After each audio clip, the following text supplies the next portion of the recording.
আসসালামু আলাইকুম সবাইকে। কেমন আছো তোমরা সবাই? আশা করি তোমরা সবাই অনেক অনেক ভালো আছো এবং সুস্থ আছো। তোমাদের সবাইকে স্বাগতম আমাদের টার্গেট নার্সিং এর বিএসসির কেমিস্ট্রি নতুন আরেকটি ক্লাসে। আমি হয়তো সবাইকে একটু মেনশন দিয়ে দিই, সবাই একটু দ্রুত চলে আসো। আমাদের ক্লাস কিন্তু ইতিমধ্যে শুরু হয়ে গেছে। সবাইকে একটু মেনশন দিয়ে দিই। ভাইয়া একটু অসুস্থ, যার কারণে হচ্ছে তোমার হচ্ছে চেহারার অবস্থা খারাপ হয়ে আছে। সবাইকে একটু আমি মেনশন দিয়ে দিই, সবাই চলে আসো।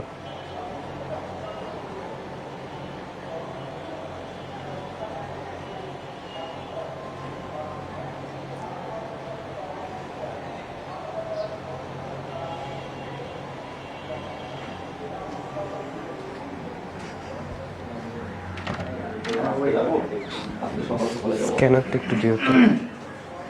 চোখ লাল কেন? এই যে একটু অ্যালার্জি হয়েছে। ভয় পেয়ে খাই মাই আছেন কেন? একটু দেখেন দেখি ভাই। Thank you thank you. কি রে ভাই, ফর্ম আচ্ছা, সবাইকে একটু মেনশন দিয়ে দিচ্ছি। আমি সরি, ক্লাসে শুরু হতে একটু লেট হয়ে গেছে, অনেক অনেক বেশি সরি।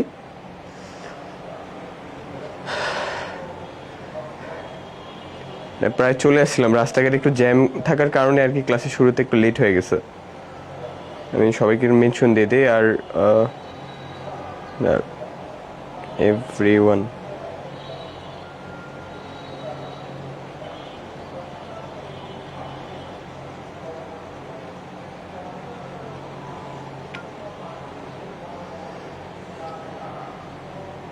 আচ্ছা, তোমাদের সাথে অনেকদিন পর দেখা হলো। দেখো, আসলে আমার এই ক্লাসটা হচ্ছে 19 তারিখ নেওয়ার কথা ছিল, কিন্তু তোমার হচ্ছে আমার একটু রান্না করতে যে হাতটা পুড়ে গেছিল, মানে যে এখানে হাত একটু পুড়ে গেছিল, তো যার কারণে হচ্ছে আমি ওই দিন ক্লাস নিতে পারি না, মানে লিখতে পারতাম না। আজকে মোটামুটি তাও কলমটা ধরে অ্যাটলিস্ট লিখতে পারবো, তো যার কারণে হচ্ছে তোমাদের সাথে ক্লাস নিতে চলে আসলাম। তো এটা হচ্ছে আমাদের বলা যায় হচ্ছে নূর ভাইয়ার এই চ্যাপ্টারের নতুন আরেকটি ক্লাস, মানে 3 নম্বর ক্লাস। এরপরে হচ্ছে আর 2টা ক্লাস হবে, একটা হচ্ছে জৈব রসায়ন আর একটা হচ্ছে তড়িৎ রসায়নের উপর, ঠিক আছে? ওই 2টা ক্লাসের পরে হচ্ছে আমাদের কেমিস্ট্রি যাত্রাটা শেষ হয়ে যাবে। আজকের ক্লাসটা হচ্ছে, আমরা গত ক্লাসে পরিমাণগত রসায়ন পর্ব 1 পড়েছিলাম, আজকে হচ্ছে আমাদের পরিমাণগত রসায়ন পর্ব 2, এবং তার সাথে আমাদের যে শেষ অধ্যায়টা আছে অর্থনৈতিক রসায়ন, এই অধ্যায়টা নিয়ে আমরা আলোচনা করব। পরিমাণগত রসায়নের বাকিটুকু অংশ অর্থাৎ জারণ বিজারণ অংশ আমরা আজকের ক্লাসে কমপ্লিট করব, এবং অর্থনৈতিক রসায়ন থেকে যে সকল টপিকগুলো তোমার ক্লাসে পড়া লাগবে এবং পরীক্ষার জন্য ইম্পর্টেন্ট, সেগুলো আমি দেখাবো, এবং পাশাপাশি এখান থেকে কি কি টাইপের এমসিকিউ বিগত বছরগুলোতে আসছে সেগুলো আমি দেখাবো। তার আগে আমি আবারও একটু তোমাদের কাছে ক্ষমা চেয়ে নিচ্ছি, ক্লাসটা শুরুতে একটু দেরি হয়ে গেছে, তো যার জন্য আমি অনেক দুঃখিত। তো আমরা হচ্ছে আমাদের ক্লাসটা এখনই শুরু করে দিব। তার আগে হচ্ছে তোমরা একটু কমেন্টে জানাই দাও যে সবাই রেডি, ঠিক আছে? রেডি বললে আমরা হচ্ছে ক্লাসে শুরু করে দিব, ওকে? তো রেডি বলে দাও কমেন্টে একটু। আর ভাইয়ার হচ্ছে একটু অসুস্থতা এই কয়েকদিন ছিল, মানে হচ্ছে তোমার কাশি ছিল, ঠান্ডা লাগছিল আর কি মেইনলি, তো ঠান্ডা কাশি হাঁচি সব একসাথে ছিল।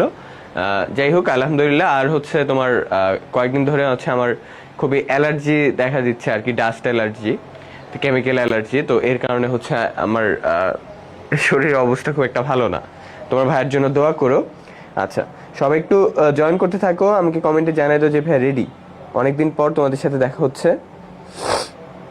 ডিপ্লোমাদের ক্লাস 3:30টায় হবে মনে হয়, তোমাদের কি জানি আখি আপু মনে হয় জানিয়ে দিয়েছে। আর আরেকটা জিনিস হচ্ছে সেটা যে তোমরা হচ্ছে অনেকে হয়তো বা দেখছো কোনো কোনো গ্রুপে যে তোমাদের পরীক্ষা 23 জানুয়ারি হবে, কিন্তু এটা এখনো অফিসিয়াল নোটিশ আসে নাই। তো যতক্ষণ না পর্যন্ত কোনো অফিসিয়াল নোটিশ বা সার্কুলার আসতেছে না, তাই আমরা ধরে নিতে পারবো না যে তোমাদের পরীক্ষা 23 তারিখ হবে। তো পরীক্ষা এখন ধরো পরের মাসে সার্কুলার দিল 23 তারিখ, তাহলে 23 তারিখ হবে, কিন্তু আগে থেকে বিভ্রান্ত হওয়ার কিছু নাই। 23 তারিখ হলে হবে, কোনো সমস্যা নেই। আমাদের তো তোমার ইতিমধ্যে ইনশাল্লাহ ডিসেম্বরের মধ্যে আমাদের সকল ক্লাসগুলো ইনশাল্লাহ শেষ হয়ে যাবে। এরপরে তো পরীক্ষা নিলে তোমরা হচ্ছে পরীক্ষা দিতে পারবা, ওকে? তো 23 জানুয়ারি হলেও কোনো প্যারা নাই, তাও ইনশাল্লাহ তোমার প্রস্তুতি পারফেক্ট থাকবে, কোনো টেনশন নাই, প্যারা নেই, চিল, ওকে? আর হচ্ছে আরেকটা জিনিস যেটা বলতে চাচ্ছিলাম যে তোমার পরীক্ষা 23 জানুয়ারি হবে কি হবে না এটার অফিসিয়াল নোটিশ যেহেতু এখন আসে নাই, তাই এটা নিয়ে বিভ্রান্ত হওয়ার কিছু নাই, আসলে দেখা যাবে। আপাতত তুমি হচ্ছে তোমার প্রিপারেশনটা পাকা রাখো, ওকে? আচ্ছা, অল রাইট। সবাই বলতেছে ভাই এক্সাম কি ইয়া নাকি? আচ্ছা, আমি হচ্ছে সবাইকে মেনশন দিয়ে দিছি, আশা করি সবাই চলে আসার কথা। আচ্ছা দেখো, আমাদের আজকে ক্লাসে হচ্ছে পরিমাণগত রসায়ন পর্ব 2 এবং হচ্ছে অর্থনৈতিক রসায়ন। তো আমরা ক্লাসে শুরু করছি। তো ক্লাসে শুরু করবো আল্লাহ তাআলার নামে। আমরা বিসমিল্লাহির রহমানির রহিম, বিসমিল্লাহির রহমানির রহিম, বিসমিল্লাহির রহমানির রহিম, আল্লাহ তাআলার নাম নিয়ে ক্লাসে শুরু করছি। এবং আজকের ক্লাসে আমরা যা যা পড়বো সবগুলো যাতে আমাদের অনেক দিন ধরে মনে থাকে ইনশাআল্লাহ, এর জন্য আমরা পড়বো রাব্বি জিদনি ইলমা, রাব্বি জিদনি ইলমা, রাব্বি জিদনি ইলমা। ওকে, হে আল্লাহ তুমি আমার জ্ঞান বাড়ায় দাও। আজকের ক্লাসে আমরা যা যা পড়বো সেগুলো যাতে আমরা অনেক দিন ধরে মনে রাখতে পারি ইনশাআল্লাহ। ওকে, আচ্ছা এখন হচ্ছে আমরা আমাদের ক্লাসে যাই। আমরা হচ্ছে শুরুতে যে টপিকটা পড়বো জারণ বিজারণের আগে এসিডের ক্ষারকত্ব, এই টপিকটা পড়বো।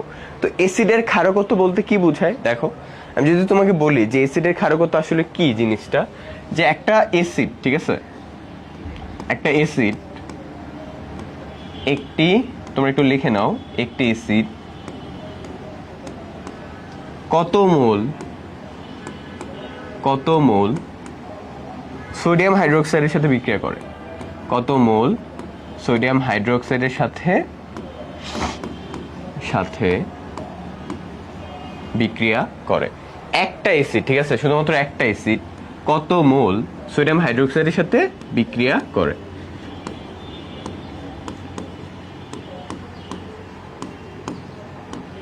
এটাকে বলে আমরা অ্যাসিডের ক্ষারকত্ব।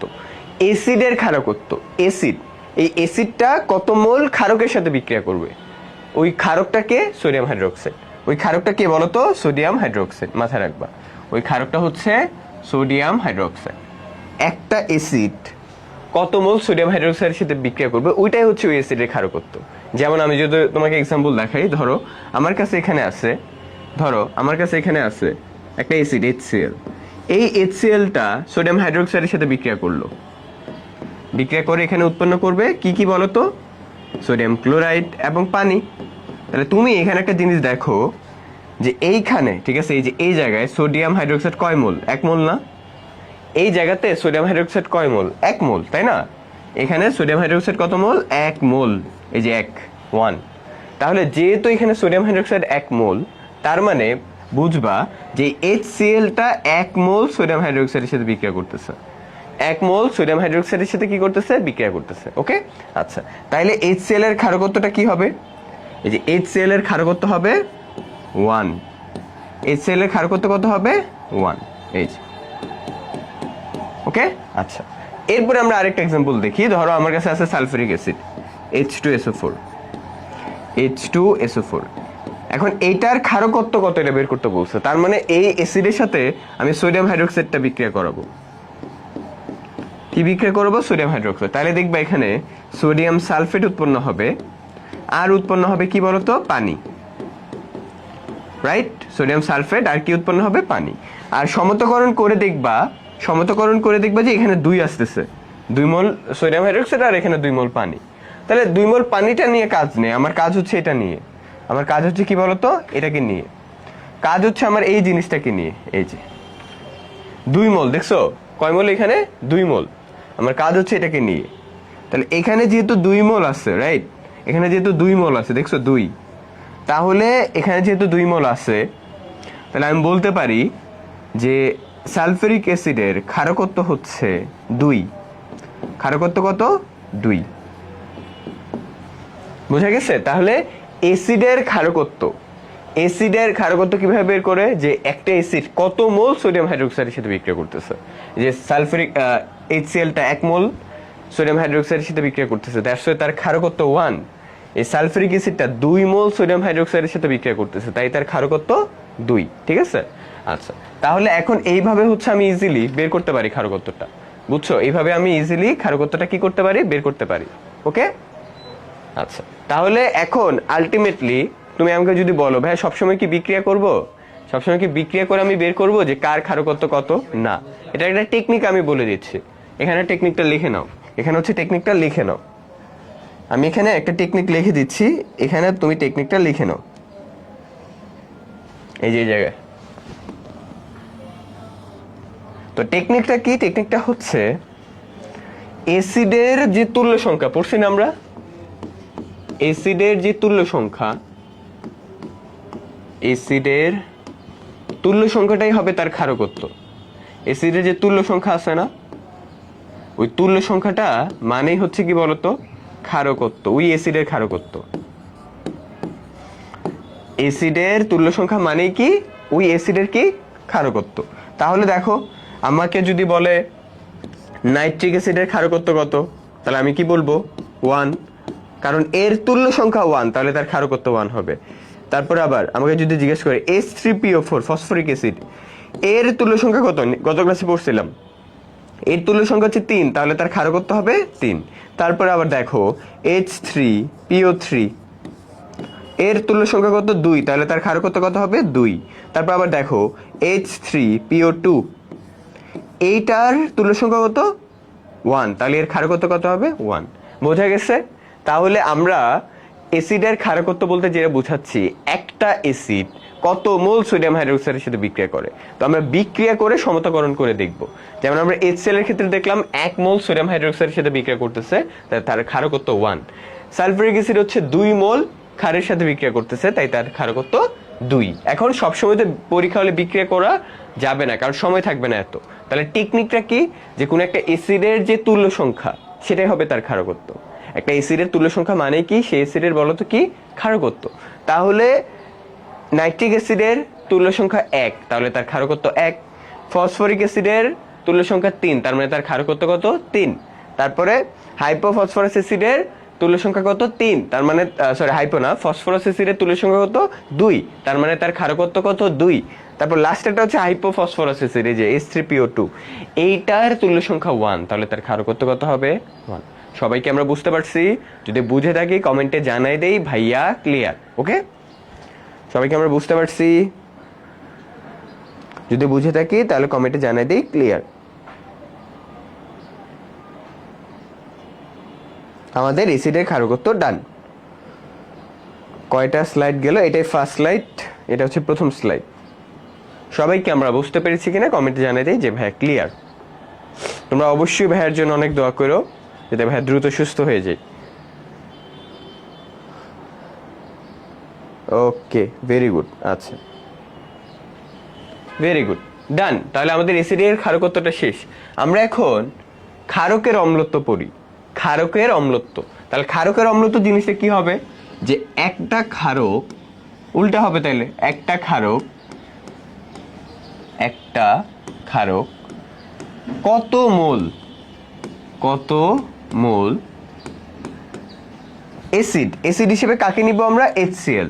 কত মোল HCl এর সাথে বিক্রিয়া করে? একটা ক্ষারক কত মোল HCl এর সাথে বিক্রিয়া করে? HCl এর সাথে বিক্রিয়া করে। একটা ক্ষারক কত মোল HCl এর সাথে কি করে? বিক্রিয়া করে। এই জিনিসটা বুঝছো? একটা ক্ষারক, যে কোনো ক্ষারক হতে পারে, সেটা কত মোল HCl এর সাথে বিক্রিয়া করে, ওটাই হচ্ছে কি হবে? ক্ষারকের অম্লত্ব।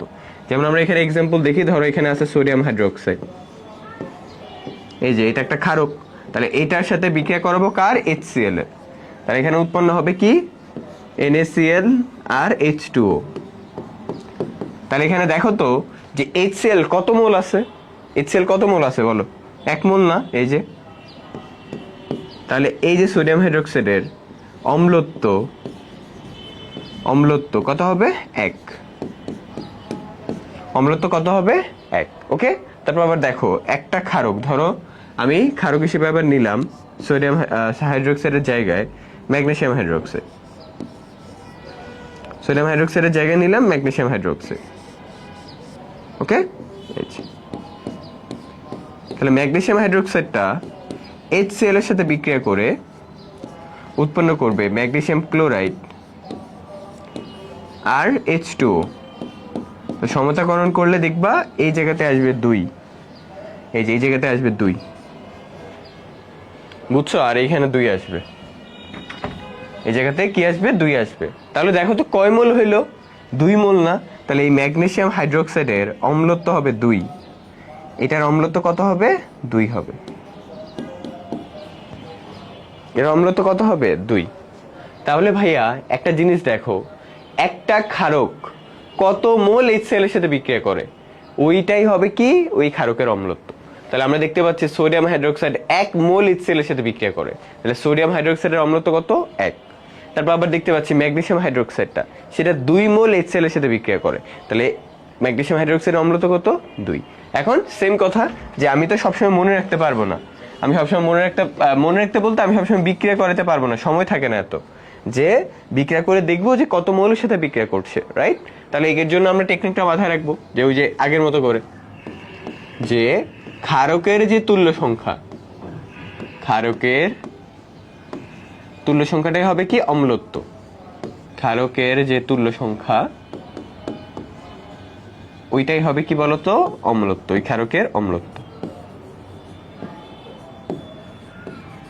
ওকে, তাহলে পটাশিয়াম হাইড্রোক্সাইড এর তুল্য সংখ্যা কত? পটাশিয়াম হাইড্রোক্সাইডের তুল্য সংখ্যা হচ্ছে 1, তাহলে তার অম্লত্ব কত হবে? 1। ক্যালসিয়াম হাইড্রোক্সাইড এর তুল্য সংখ্যা কত? 2, তাহলে তার অম্লত্ব কত হবে? 2। তারপরে অ্যালুমিনিয়াম হাইড্রোক্সাইড, অ্যালুমিনিয়াম হাইড্রোক্সাইডের বলতো তুল্য সংখ্যা কত? 3, তাহলে তার অম্লত্ব কত হবে? 3। শেষ। বুঝা গেছে? আমরা কি সবাই বুঝতে পেরেছি কিনা কমেন্টে জানাই দিই। ওকে, আমরা কি সবাই বুঝতে পারছি? তাহলে ক্ষারকের অম্লত্ব বলতে বোঝায় যে একটা ক্ষারক কত মোল HCl এর সাথে বিক্রিয়া করে। তো আমরা দেখতে পাচ্ছি যে সোডিয়াম হাইড্রোক্সাইডটা 1 মোল HCl এর সাথে বিক্রিয়া করছে, তাই তার অম্লত্ব 1। ম্যাগনেসিয়াম হাইড্রোক্সাইডটা 2 মোল HCl এর সাথে বিক্রিয়া করে, তাই তার অম্লত্ব 2। তারপর হচ্ছে তোমার, এখন আমার তো সবসময় বিক্রিয়া করে বের করাটা পসিবল না, কারণ পরীক্ষা হলে এত সময় থাকে না। তো দ্যাটস আমি কি মনে রাখবো যে ক্ষারকের যে তুল্য সংখ্যা, গত ক্লাসে ক্ষারকের তুল্য সংখ্যা বের করা শিখাইছে, তো ক্ষারকের যে তুল্য সংখ্যাটা, ওই তুল্য সংখ্যাটাই হবে কি বলতো? ওই তুল্য সংখ্যাটাই হবে ওই ক্ষারকের অম্লত্ব। That's it. ওকে, তো সবাই আমরা ক্লিয়ার হয়েছে কিনা কমেন্টে জানাই দেই যে ভাইয়া ক্লিয়ার। সবাই কি বুঝতে পেরেছি? এটা কোন অধ্যায়? এটা পরিমাণগত রসায়ন। সবাই কি বুঝতে পেরেছি কিনা কমেন্টে জানিয়ে দেই যে ভাইয়া ক্লিয়ার।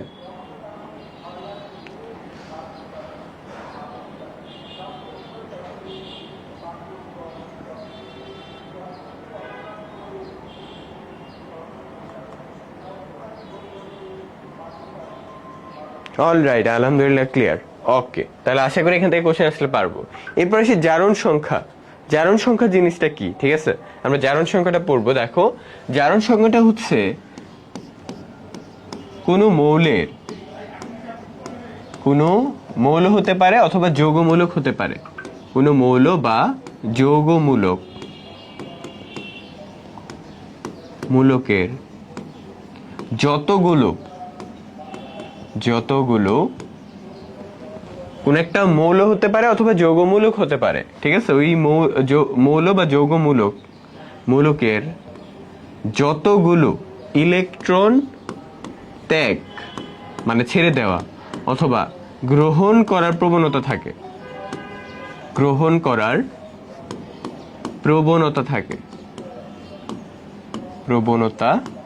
প্রবণতা মানে কি? টেন্ডেন্সি, ইচ্ছা, যে একটা মৌল অথবা একটা যৌগমূলকের যতগুলা ইলেকট্রন ত্যাগ করার প্রবণতা, মানে সে চাইলে একটা ইলেকট্রন ত্যাগ করতে পারে অথবা একটা ইলেকট্রন গ্রহণ করতে পারে, সে চাইলে 2টা ইলেকট্রন ত্যাগ করতে পারে, সে চাইলে 2টা ইলেকট্রন গ্রহণ করতে পারে। এই যে সে কতগুলো ইলেকট্রন ত্যাগ করতেছে বা কতগুলো ইলেকট্রন ত্যাগ করার প্রবণতা মানে ইচ্ছা, হয়তো পারতেছে না বাট তার ইচ্ছা আছে, তো এই নাম্বারটাকে আমরা বলি জারণ সংখ্যা। যেমন আমি তোমাকে বলি, একটা সোডিয়ামের কথাই চিন্তা করো। সোডিয়াম কি করে? তার একটা ইলেকট্রন ত্যাগ করার প্রবণতা থাকে, তো সে একটা ত্যাগ করে ফেলে, তাহলে এখানে কি লিখি আমরা? প্লাস। তাহলে সোডিয়ামের জারণ সংখ্যা কত? তার জারণ সংখ্যা হচ্ছে +1। জারণ সংখ্যা কত? +1। ঠিক আছে, আবার দেখো ম্যাগনেসিয়াম ইউজুয়ালি 2টা ইলেকট্রন ত্যাগ করে না, তাহলে কি হয়? ম্যাগনেসিয়াম 2+। তাহলে ম্যাগনেসিয়াম 2+ এর জারণ সংখ্যা কত হবে? +2। মানে একজন মৌল, এই যে এটা কি একটা মৌল অথবা যৌগমূলক মানে আয়ন হইতে পারে, সে যতগুলো ইলেকট্রন ত্যাগ করতে চায় বা ত্যাগ করার প্রবণতা, সেটাকে আমরা বলতেছি জারণ সংখ্যা। আবার ধরো এখানে আছে অক্সিজেন, সে 2টা ইলেকট্রন গ্রহণ করিয়া O2- হইতে পারে চাইলে, তাহলে এখানে এই যে 2-, ঠিক আছে, এটাই হচ্ছে তার জারণ সংখ্যা -2। বুঝছো? তাহলে কোন একটা মৌল বা যৌগমূলকের যতগুলো ইলেকট্রন ত্যাগ মানে ছেড়ে দেওয়া অথবা গ্রহণ করার একটা প্রবণতা থাকে, ওই নাম্বারটাই হচ্ছে জারণ সংখ্যা। বুঝছো? যেমন আমি তোমাকে আগে বলি যে দেখো এখানে আমি একটা যৌগ লিখলাম HClO4, এটার নাম কি? Perchloric acid. এই যৌগটাতে দেখবা ক্লোরিনের জারণ মান +7। কিভাবে আমি পরে ব্যাখ্যা করব। ক্লোরিনের জারণ মান কত বলো তো? +7। ক্লোরিনের জারণ মান +7 বলতে বোঝায় যে ক্লোরিনের 7টি ইলেকট্রন ত্যাগ করার প্রবণতা আছে। 7টি ইলেকট্রন ত্যাগ করার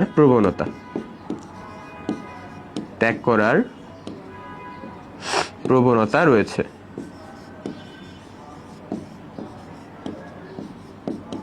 ঠিক আছে? ক্লোরিনের +7 জারণ মান বলতে ক্লোরিনের 7টা ইলেকট্রন ত্যাগ করার কি আছে বলতো? প্রবণতা আছে বা টেন্ডেন্সি আছে। দ্যাটস ওয়াই ক্লোরিনের জারণ মান কত? +7। ওকে? তাহলে জারণ সংখ্যা জিনিসটা এটা যে কোন একটা মৌল বা যৌগমূলকের যতগুলো ইলেকট্রন ত্যাগ অথবা গ্রহণ করার প্রবণতা আছে, সে যেমন এখানে ত্যাগ কইরাই দিছে, আর এখানে +7 মানে বোঝাচ্ছে যে ক্লোরিন চাইলে 7টা ইলেকট্রন ত্যাগ করতে পারে, প্রবণতা আছে। তো এটাকে আমরা বলতেছি কি? জারণ সংখ্যা। নাম্বার একটা, এই নাম্বারটা পজিটিভ হইতে পারে, নেগেটিভ হইতে পারে। পজিটিভ তখনই হবে যখন সে ইলেকট্রন ছেড়ে দিবে, নেগেটিভ তখনই হবে যখন সে ইলেকট্রন গ্রহণ করবে। ওকে? তো চলো আমরা স্পেসিফিক কিছু গ্রুপের জারণ সংখ্যাগুলো একটু বের করি। ঠিক আছে? স্পেসিফিক কিছু গ্রুপের আমরা জারণ সংখ্যাগুলো একটু বের করি। ওকে? তাহলে আমরা টাইটেল দেই জারণ সংখ্যা। যেমন আমরা প্রথমে পড়ব যে ধাতুর জারণ মানটা হয় পজিটিভ। ঠিক আছে? ধনাত্মক। ধাতুর জারণ মান কি হয় বলতো? পজিটিভ। এটা বেসিক জিনিস। ধাতুর জারণ মান লেখো ধনাত্মক। ধাতুর জারণ মান ধনাত্মক। সরি, এখানে ঋণাত্মক লিখে ফেলছি। ধনাত্মক মানে কি? পজিটিভ। ঠিক আছে? এই যে পজিটিভ। আর অধাতুর জারণ মানটি কি বলতো? ঋণাত্মক। অধাতুর জারণ মানটি কি বলতো? ঋণাত্মক। ঠিক আছে? অধাতুর জারণ মান ঋণাত্মক।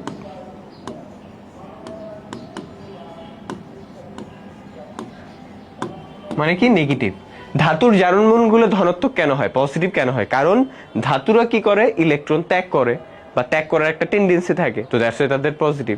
আর অধাতুরা কি করে? ইলেকট্রন গ্রহণ করে বা তার ইলেকট্রন গ্রহণ করার প্রবণতা আছে, দ্যাটস ওয়াই তার কি? ঋণাত্মক। আচ্ছা, আরেকটা জিনিস যেটা, সেটা হচ্ছে ক্ষার ধাতু আছে না? ক্ষার ধাতু। তো ক্ষার ধাতুর জারণ মান কি বলতো? +1 ফিক্সড। ক্ষার ধাতুদের জারণ মান হয় +1। জারণ মান +1। এই যে কেন? কারণ ক্ষার ধাতুরা একটা ইলেকট্রন ত্যাগ করে। যেমন এই যে তোমার হচ্ছে লিথিয়াম, তারপরে সোডিয়াম, পটাশিয়াম, রুবিডিয়াম, তারপর আবার সিজিয়াম, এইগুলোর জারণ মান কি বলতো? +1। ঠিক আছে? এদের জারণ মান কি হয়? +1। ক্ষার ধাতু যারা রয়েছে, ক্ষার ধাতুর জারণ মান হয়ে থাকে কি বলতো? +1, কারণ তারা একটা ইলেকট্রন ত্যাগ করে। আর মৃৎক্ষার ধাতু যারা, ঠিক আছে, মৃৎক্ষার ধাতু যেমন গ্রুপ 2 এর মৌলগুলা, মৃৎক্ষার ধাতুর জারণ মান হলো কত বলতো? +2। জারণ মান +2। মৃৎক্ষার ধাতুর জারণ মান কত? +2। এই যে ওকে, মৃৎক্ষার ধাতুর জারণ মান কত বলতো? +2। যেমন মৃৎক্ষার ধাতু কারা কারা আছে? এই যে দেখো, বেরিলিয়াম মানে বিরিয়ানি, মোগলাই, কাবাব, সরিয়ে বাটিতে রাখো। এই যে beryllium, magnesium, calcium, strontium, barium, radium. তো এইগুলার জারণ মান কি হয়ে থাকে +2, ফিক্সড এগুলা, বুঝছো? তাহলে ক্ষার ধাতুর জারণ মান আমরা মনে রাখবো +1, যেমন lithium, sodium, potassium, rubidium, caesium এদের হচ্ছে +1। আর মৃৎক্ষার ধাতু যারা তাদের জারণ মান কি হয় +2 হয়, যেমন beryllium, magnesium, calcium, strontium, barium, radium. Okay, তো এইগুলার জারণ মান হয়ে থাকে কি বলতো +2। আচ্ছা, তাইলে এই জিনিসটা আমরা মাথায় রাখবো। এগুলো তার সাথে আরো মাথায় রাখতে হবে, যেমন হচ্ছে দেখো আমি লিখে দিচ্ছি এখানে যে হ্যালোজেন মৌলগুলা, হ্যালোজেন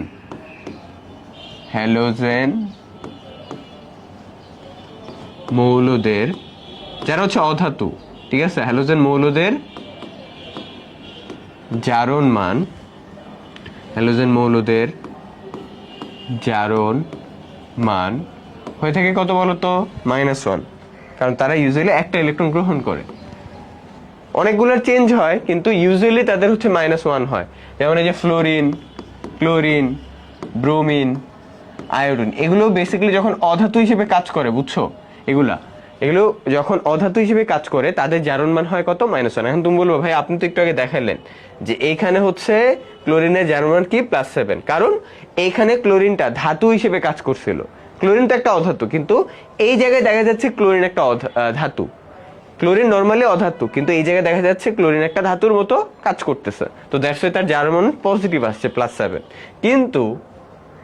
কিন্তু নরমালি মাথায় রাখবা যে অধাতু যেগুলা তাদের জারণ মান হয় মাইনাস, এবং ফ্লোরিন, ক্লোরিন, ব্রোমিন, আয়োডিন মানে গ্রুপ 17 যে মৌলগুলা, এগুলো কি সব গ্রুপ 17 না? তাদের জারণ মান কত হয় -1, ঠিক আছে? এগুলো সবগুলোই কিন্তু গ্রুপ 17।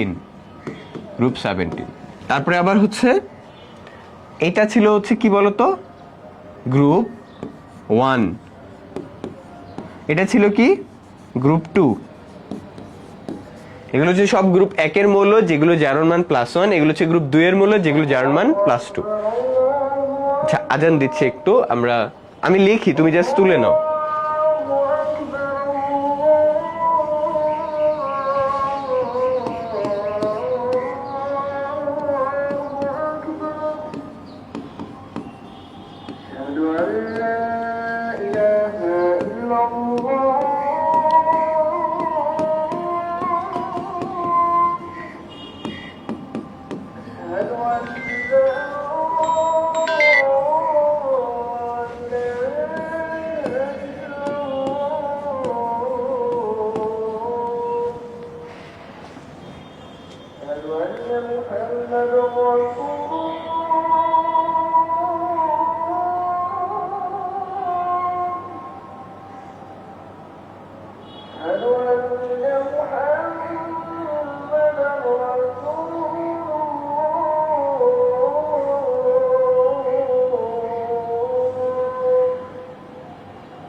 আচ্ছা, তাহলে দেখো যৌগমূলক যেগুলো, এই যেগুলো কি যৌগমূলক না সবগুলো আমরা পড়ছিলাম, এদের যে চার্জ নাম্বারটা সেটাই হচ্ছে কি বলতো তাদের জারণ সংখ্যা।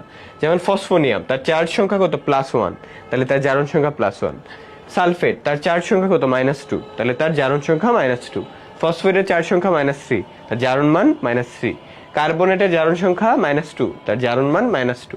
অ্যামোনিয়ামের জারণ মান +1, তার জারণ মান চার্জ সংখ্যা +1, তার জারণ মান +1। ওকে, আচ্ছা, এটা গেল। এরপরে হচ্ছে আমরা যেটা মাথায় রাখবো, দেখো এটা তো আমাদের হইলো, ঠিক আছে। এরপর হচ্ছে আমরা যেটা মাথায় রাখবো সেটা হচ্ছে মুক্ত অবস্থায়, মুক্ত অবস্থায়, মুক্ত অবস্থায় জারণ মান হয় শূন্য। মুক্ত অবস্থায় জারণ মান শূন্য হয়, শূন্য হবে। মুক্ত অবস্থা বলতে কি, মানে ধরো এই যে সোডিয়ামটা, ঠিক আছে, সোডিয়ামটা, এই যে সোডিয়াম, এটা ধরো মুক্ত অবস্থায় আছে, এর সাথে কেউ নাই, তাহলে সেই ক্ষেত্রে তার জারণ মান হবে 0। আবার ধরো এখানে হচ্ছে তোমার হাইড্রোজেন গ্যাস আছে, এই যে এটা, এখানে হাইড্রোজেন বাদে কেউ নাই, তো তোমার মুক্ত অবস্থায় জারণ মান হবে 0। তারপর ধরো এখানে ফ্লোরিন আছে, কিন্তু ফ্লোরিনের সাথে কেউ নাই, তাহলে তার জারণ মান হবে 0, ঠিক আছে। তাহলে এইগুলো যখন মুক্ত অবস্থায় থাকে, মানে এইগুলোর সাথে কেউ থাকে না, তখন তাদের জারণ মান কি হয়, 0 হয়। এটার সাথে আবার এটা মিলাইলে হবে না। এইগুলা জারণ মানগুলো মাইনাস হয় কখন বলো তো? -1টা কখন হয়? যখন তারা যৌগ হিসেবে থাকে। যেমন এই যে দেখো, আমি এখানে উপরে লেখাই, ধরো এখানে আছে, এই যে এক্সাম্পল একটা দেই, এই যে এখানে ধরো আছে সোডিয়াম ক্লোরাইড, তাহলে এটা কি একটা যৌগ আকার আছে না? তো সোডিয়ামের জারণ মান +1, ক্লোরিনের জারণ মান কত, -1, বুঝছো? সোডিয়ামের জারণ মান +1, ক্লোরিনের জারণ মান কত, -1। তো এগুলো যখন যৌগ তৈরি করে না, তখন তাদের জারণ মান -1 হয়। কিন্তু এই সাইডটা মুক্ত অবস্থায় বলতে বুঝাইছে যখন একটা বিক্রিয়ায় একা থাকে, এর সাথে কেউ থাকে না, মানে শুধু সোডিয়াম আর কেউ নাই, 0, শুধু হাইড্রোজেন আর কেউ নাই, 0, শুধু ফ্লোরিন আর কেউ নাই, 0, বুঝে গেছে? আবার দেখো এই যে এখানে ধরো এখানে ম্যাগনেসিয়াম ফ্লোরাইড লিখলাম, ঠিক আছে, যে দেখো ম্যাগনেসিয়াম ফ্লোরাইড, তাহলে ম্যাগনেসিয়াম কি এখানে যৌগও তৈরি করছে, নাম কি, ম্যাগনেসিয়াম ফ্লোরাইড। এই যৌগটাতে ম্যাগনেসিয়ামের জারণ মান +2, ম্যাগনেসিয়ামের জারণ মান কত, +2, ঠিক আছে। আর ফ্লোরিন কত, একটার জন্য -1, দুইটার জন্য কত, -1 × 2 -2, শেষ, বুঝা গেছে? এটার সাথে ওটা মিলাইলে হবে না। এইগুলো যখন যৌগ তৈরি করে, এই যে বেরিলিয়াম, ম্যাগনেসিয়াম, ক্যালসিয়াম, যৌগ তৈরি করার সময় তাদের জারণ মান হয় +2। এই ক্ষার ধাতুগুলা যখন যৌগ তৈরি করে তাদের জারণ মান হয় কত, +1। আর এইগুলো হচ্ছে মুক্ত অবস্থায়, মানে তারা যৌগ তৈরি করে নাই, ঠিক আছে, মুক্ত অবস্থায় যৌগ তৈরি হয় নাই, যৌগ তৈরি করে নাই, লিখে নাও নাহলে কনফিউজড হবা পরে। যৌগ তৈরি করে নাই, তৈরি করে নাই, যৌগ তৈরি করে নাই, তখন তাদের মুক্ত অবস্থায় 0, এই যে 0 0 0। আবার ধর এখানে Cl2 আছে, তারও জারণ মান কত, 0, ওকে, বুঝা গেছে? আচ্ছা, তাইলে আমরা মুক্ত অবস্থায় জারণ মান 0 হবে, এটা আশা করি বুঝতে পারছি। এগুলো প্রতিটা পয়েন্ট আর কি আমি লেখাচ্ছি, পয়েন্ট, এই যে এটা পয়েন্ট, এটা 2 নম্বর পয়েন্ট, এটা 3 নম্বর পয়েন্ট, এটা 4 নম্বর পয়েন্ট, এটা 5, এটা 6। এরপর আরেকটা লেখাবো, দেখো, সেটা হচ্ছে কোন একটা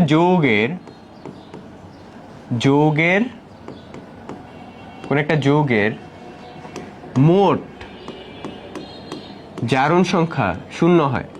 কোন একটা যৌগের মোট জারণ সংখ্যা 0, জারণ সংখ্যা = 0।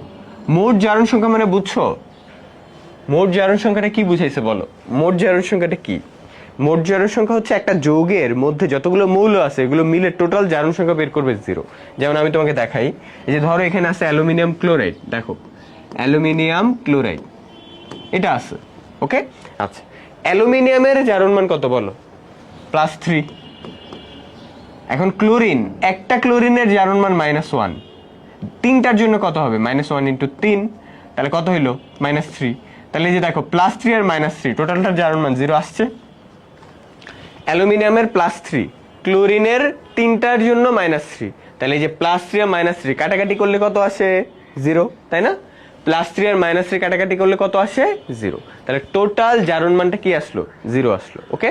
আবার দেখো ম্যাগনেসিয়াম সালফেট লিখলাম, এই যে, তাহলে এইখানে সালফেটের জারণ মান কত, -2, ম্যাগনেসিয়ামের জারণ মান কত, +2। তাহলে এই যে +2 আর -2 কাটাকাটি করলে টোটাল কত আসলো, 0 আসলো, ওকে। তারপর আবার দেখো, ধরো এই যে HClO4, এটাটাই একটু বলে দেই, যে এইখানে হাইড্রোজেন হচ্ছে +1, ক্লোরিন হচ্ছে +7, আর 4টা অক্সিজেন, একটা অক্সিজেনের জন্য -2, 4টার জন্য কত হয়, -2 × 4 কত হইলো, -8। তাহলে দেখো তো টোটালটার জারণ মান কত আসতেছে, 0 আসতেছে না? হাইড্রোজেন +1, ক্লোরিন +7, কত হলো, 1 আর 7 যোগ করলে 8, তাহলে 4টা অক্সিজেন মিলে কত হবে, -8, তাহলে 8 আর -8 যোগ করলে কত হয়, 0।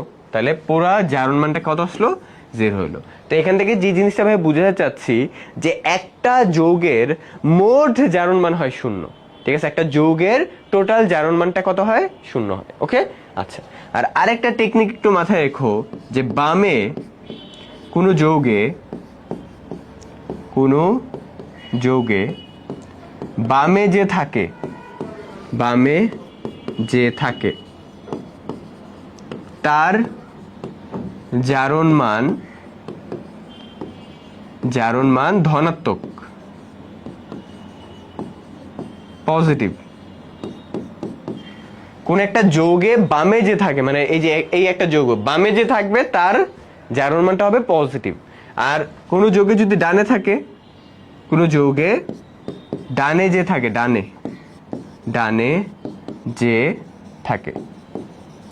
তার জারণ মান কি হবে বলতো? ঋণাত্মক। তার জারণ মান ঋণাত্মক হবে, ঋণাত্মক। বুঝা গেছে? মানে কোন একটা যৌগে ডানে যে থাকবে, এই যে ডানে কি ছিল? অক্সিজেন, দেখছো? ঋণাত্মক। ডানে কে ছিল? ক্লোরিন, ঋণাত্মক। ডানে কে ছিল? সালফেট, ঋণাত্মক। ঠিক আছে, এটা একটা টেকনিক আর কি। বেশিরভাগ সময় এটা খাটে, 95% ক্ষেত্রে এটা দেখবা খাটে, যে কোন একটা যৌগে বামে যে থাকে সে থাকে পজিটিভ, তার জারণ মানটা। ডানে যে থাকে তারটা থাকে নেগেটিভ। ওকে, আচ্ছা, গেল। এরপরে আমরা আরো দুইটা জিনিস পড়বো, হাইড্রোজেনের জারণ মান। হাইড্রোজেনের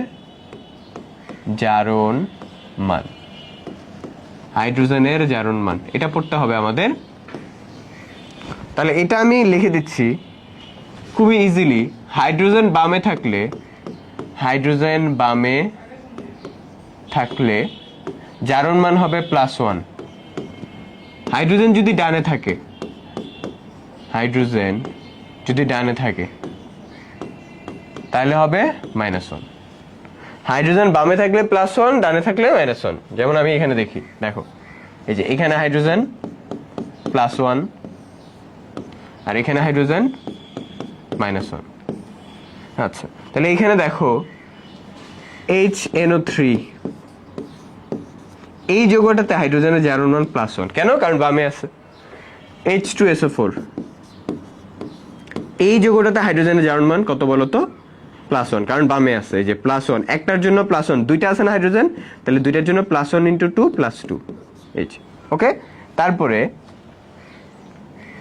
দেখো এখানে HCl, হাইড্রোজেন বামে আছে +1। তারপর আবার দেখো তোমার H2O, হাইড্রোজেন বামে আছে তাই +1, দুইটার জন্য কত হবে? +1 × 2 +2। শেষ। ওকে, তারপর আবার হচ্ছে তোমার এটা গেল। এরপরে ধরো H3PO4, ফসফরিক অ্যাসিড, হাইড্রোজেন কোথায় আছে? বামে, তাহলে +1, তিনটার জন্য কত হবে? +1 × 3, +1 × 3 +3। বুঝে গেছে? আচ্ছা, তাহলে আমরা একটা জিনিস বুঝলাম যে হাইড্রোজেন বামে থাকলে +1 হয়, যে +1+1+1+1+1। হাইড্রোজেন বামে থাকলে কি হয়? +1 হয়। আর হাইড্রোজেন ডানে থাকলে কি হয়? -1। যেমন আমি তোমাকে দেখাই, ক্যালসিয়াম হাইড্রেট, এই যে। তাহলে এইখানে হাইড্রোজেন কোথায় আছে? ডানে, তাহলে -1। দুইটার জন্য কত হবে? -1 × 2 -2। তাহলে একটা ক্যালসিয়াম কত হবে? অটোমেটিকলি +2। বুঝে গেছে? ক্যালসিয়াম হাইড্রেট এটার নাম। ক্যালসিয়াম জানি আমরা তার জারণ মান +2 হয়। আর হাইড্রোজেন কি হবে? -1, ডানে আছে, রাইট? তাহলে একটার জন্য -1, দুইটার জন্য কত হবে? -2, +2 -2 কাটাকাটি 0। ওকে, তারপর আরেকটা এক্সাম্পল দেখাই। ধরো লিথিয়াম অ্যালুমিনিয়াম হাইড্রেট, এই যৌগটা দেখো, হাইড্রোজেন কোথায় আছে? বলো। ডানে আছে, ডানে থাকলে -1, তাহলে এই যে -1, চারটার জন্য কত হবে? -1 × 4 কত হলো? -4। একটা হাইড্রোজেনের জন্য -1, চারটার জন্য কত হবে? -4। আর লিথিয়াম তো আমরা জানি +1 খাদ ধাতু, অ্যালুমিনিয়াম +3। তাহলে 1 আর 3 যোগ করলে কত হয়? 4। 1 আর 3 যোগ করলে কত হয়? 4। 4 আর -4 যোগ করলে কত হয়? 0। শেষ। তাহলে মনে থাকবে এটা হাইড্রোজেন বামে থাকলে +1, হাইড্রোজেন ডানে থাকলে -1। এটা বলবা ভাই এটা কি অলওয়েজ খাটে? এটা হচ্ছে 95% ক্ষেত্রে খাটবে, অথবা 98% ক্ষেত্রে, বেশিরভাগ যৌগগুলোর জন্য আসে। আর এইগুলো তোমার পরীক্ষার জন্য আসবে। ওকে, তো হাইড্রোজেন বামে থাকলে +1, ডানে থাকলে -1। মনে থাকবে ইনশাআল্লাহ। ইনশাআল্লাহ সবাইকে আমরা বুঝতে পারছি।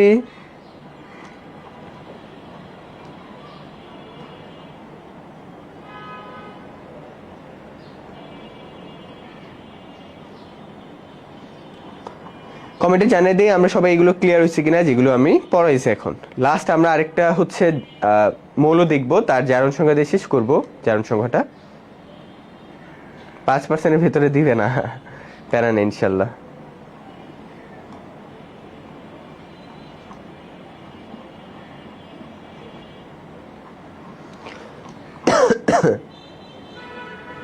আচ্ছা, আরেকটা যেটা আমরা এখন পড়বো, অক্সিজেনের জারণ মান। অক্সিজেনের জারণ মান, অক্সিজেনের জারণ মান, এই যে ওকে। অক্সিজেনের জারণ মান আমরা হচ্ছে এখন পড়বো। ওকে আচ্ছা, তাহলে অক্সিজেনের জারণ মান হচ্ছে 3টা হয়ে থাকে, বুঝছো? 3টা। কি অবস্থা? ওয়ালাইকুম সালাম। অক্সিজেনের জারণ মান কয়টা হয় বলো তো? 3টা। এই যে এখানে একটা লেখো, এখানে একটা লেখো। আচ্ছা, তাহলে অক্সিজেনের জারণ মান 3টা যে বললাম না, একটা অক্সিজেন ধরো +2।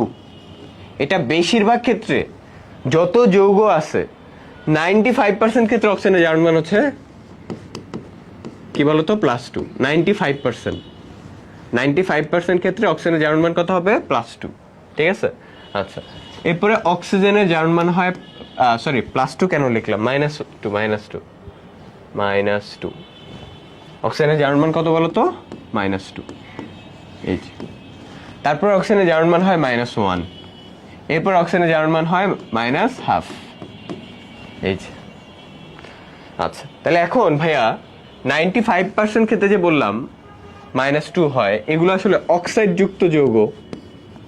অক্সাইড, এইটা হচ্ছে পারঅক্সাইড যুক্ত যৌগ, মানে যে সকল যৌগের নামে পারঅক্সাইড থাকে। কি থাকে? পারঅক্সাইড। পারঅক্সাইড। আর এটা হচ্ছে সুপার অক্সাইডের জন্য। Super oxide, super oxide. ঠিক আছে। আচ্ছা, তাইলে এই যে দেখো, আমি বললাম না 95% ক্ষেত্রে অক্সাইডের জারণ মান হচ্ছে -2 হয়। যেমন ধরো এখানে আছে ক্যালসিয়াম অক্সাইড, এইখানে অক্সিজেনের জারণ মান -2। ধরো এখানে আছে সোডিয়াম অক্সাইড, এইখানে অক্সিজেনের জারণ মান হচ্ছে -2। ধরো এখানে আছে হচ্ছে H2SO4 সালফিউরিক অ্যাসিড, এইখানে অক্সিজেনের জারণ মান কত? -2। মানে বেশিরভাগ ক্ষেত্রে তুমি -2 পাবে। একটার জন্য -2, 4টা আছে না এখানে অক্সিজেন, একটার জন্য -2, 4টার জন্য কত হবে? -2 × 4 কত হলো? -8। বুঝছো? তাহলে ক্যালসিয়াম অক্সাইড এখানে হচ্ছে -2, সোডিয়াম অক্সাইড এখানে -2, সালফিউরিক অ্যাসিড এখানে কত? -2। 4টার জন্য কত হবে? -2 × 4 -8। আর পারঅক্সাইড গুলো স্পেশাল, যেমন পারঅক্সাইডের এক্সাম্পল বেশি নাই, যেমন এই যে এগুলা সোডিয়াম পারঅক্সাইড Na2O2, তারপর আবার দেখবা H2O2, K2O2, এগুলো এক্সাম্পল আসে ঘুরে ফিরে।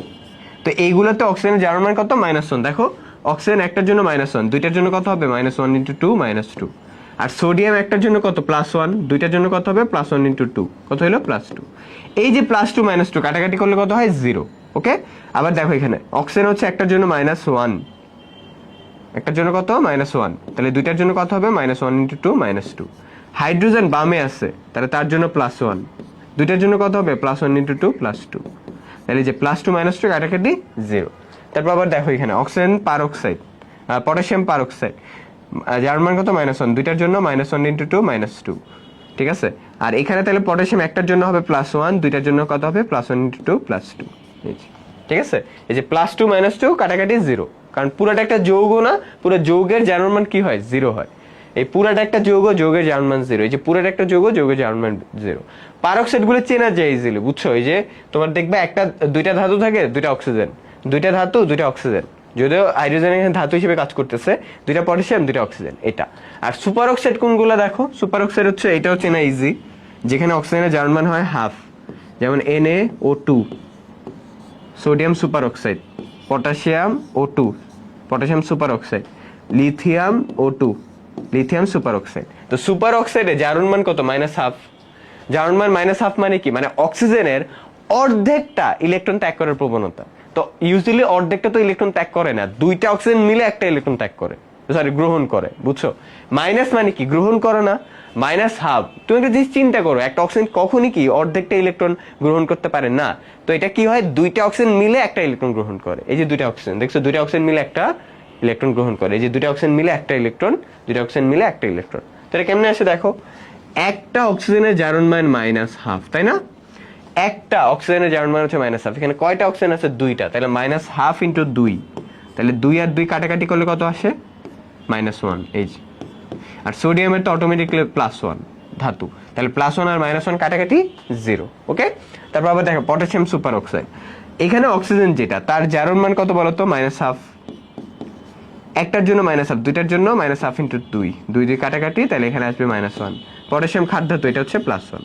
তারপর আবার দেখো এটা হচ্ছে -1/2, দুইটার জন্য -1/2 ইন্টু 2, তাহলে 2 কাটাকাটি -1।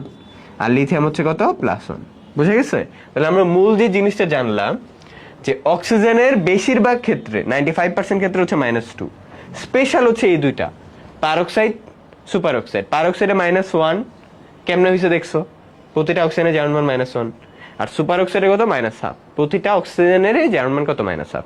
তো এই ছিল হচ্ছে আমাদের জারণ মান। আমরা অনেকগুলো দেখে ফেললাম আজকে একটা ক্লাসে, তো মোটামুটি আমরা অনেকগুলো জারণ মান কিন্তু দেখে ফেলছি একটা ক্লাসে। তো সবাইকে আমরা বুঝতে পারছি? কমেন্টে জানাই দেই যে ভাইয়া ক্লিয়ার, সবাইকে ক্লিয়ার হয়েছি? পারবো ইনশাল্লাহ? হ্যাঁ, নামাজের ব্রেক দিব কিছুক্ষণ পরেই। H2O কি সুপার অক্সাইড? না, H2O সুপার অক্সাইড কিভাবে হবে? H2O সুপার অক্সাইড কেমনে হবে? H2O তো সুপার অক্সাইড না। এই যে দেখো, H2O তো পানি, তো এখানে হাইড্রোজেনের জারণ মান দেখো কত, অক্সাইডের জারণ মান কত, ওইটার উপর ডিপেন্ড করবে না যে এটা সুপার অক্সাইড হবে নাকি অক্সাইড হবে নাকি পারঅক্সাইড হবে, তাই না? অক্সিজেনের জারণ মান যদি -2 আসে তাহলে নরমাল অক্সাইড, স্বাভাবিক অক্সাইড। অক্সিজেনের জারণ মান যদি -1 হয় তাহলে এটা পারঅক্সাইড।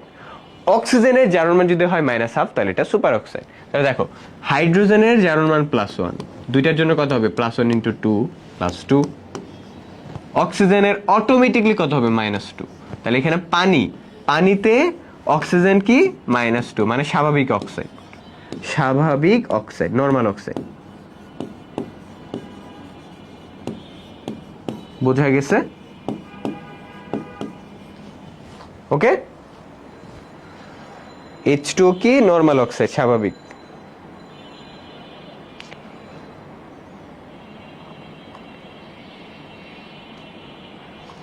ওকে, সবাইকে আমরা পারবো ইনশাআল্লাহ? কমেন্টে জানাই দাও যে ভাই ক্লিয়ার ইনশাআল্লাহ। তাহলে চলো আমরা এখন কয়েকটা জারণ মান প্র্যাকটিস করব।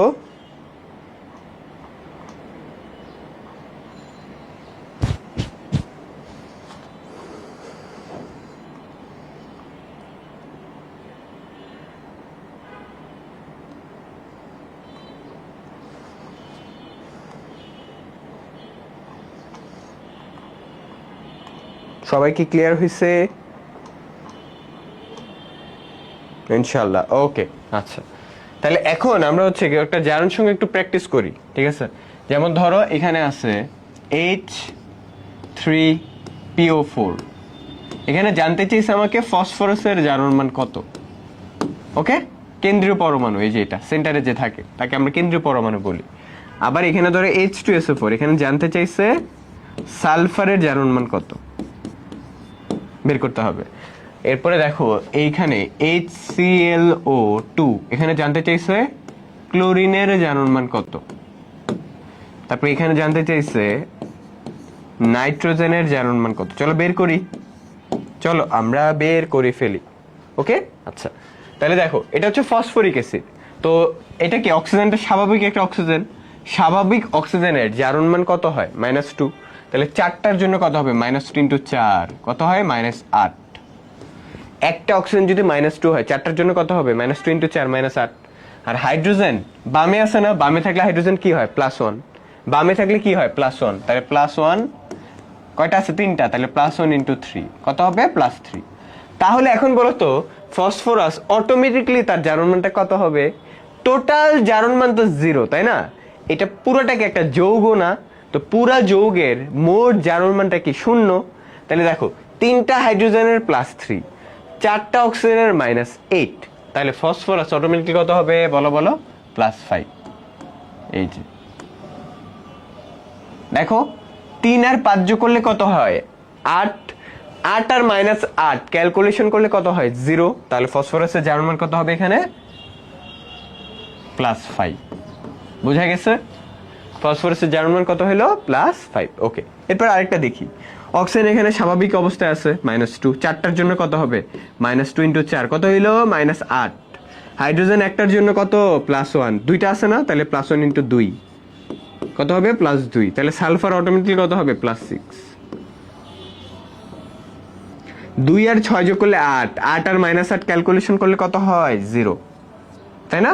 তাহলে এখানে হবে সালফারের জারণ মান +6। সালফারের জারণ মান কত হলো +6। ওকে, তাহলে এখানে ফসফরিক অ্যাসিডের ফসফরাসের জারণ মান +5, সালফিউরিক অ্যাসিডের সালফারের জারণ মান কত +6। ওকে, এরপর আসি এটাতে। এইখানে অক্সিজেনের জারণ মান কত -2, স্বাভাবিক অবস্থায় আছে, দুইটার জন্য কত হবে -2 × 2 কত হলো -4। হাইড্রোজেন কত +1, হাইড্রোজেন বামে আছে না, কত এটার +1। তাহলে ক্লোরিন অটোমেটিক্যালি কত হবে +3। একটা হাইড্রোজেন বামে আছে তাই +1, ক্লোরিন অটোমেটিক্যালি হবে +3। 1 আর 3 যোগ করলে 4, 4 আর -4 করলে কত হয় 0।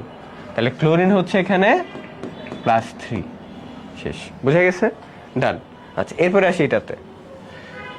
নাইট্রোজেন স্বাভাবিক অবস্থায় আছে, তাহলে -2, দুইটার জন্য কত হবে -2 × 2 কত হলো -4। হাইড্রোজেন কত +1, তাহলে নাইট্রোজেন অটোমেটিক্যালি কত হবে বলো তো +3। এই যে ওকে, তাহলে এখানে নাইট্রোজেনের জারণ মান কত হলো +3। ক্লিয়ার হয়েছে সবাই? সবাইকে ক্লিয়ার হয়েছে? আমরা তোমাদের এটা করতে দিব, ধরো তোমরা হচ্ছে একটা বের করবা,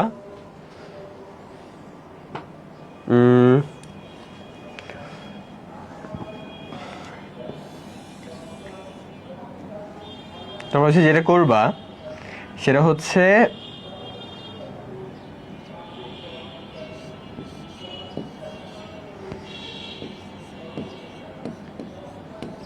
NF2SO4, এখানে সালফারের জারণ মান কত হবে এটা হচ্ছে বের করবা।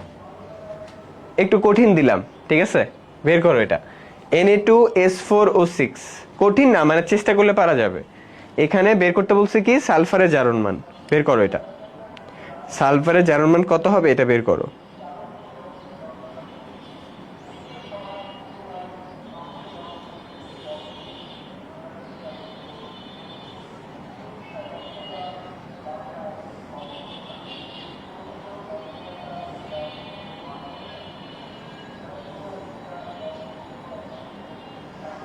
এটা চেষ্টা করো দেখি।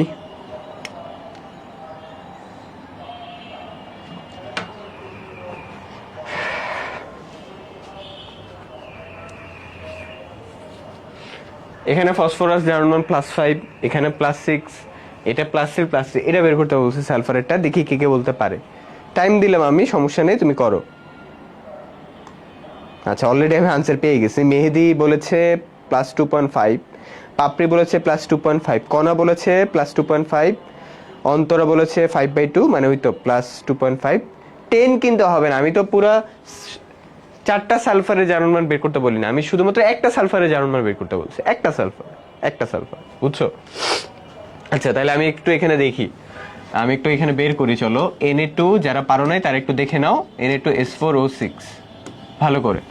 তো এখানে অক্সিজেনের তো আমরা স্বাভাবিক অবস্থা জানি -2, কয়টা আছে 6টা, তাহলে -2 × 6 কত হবে -12, তাই না?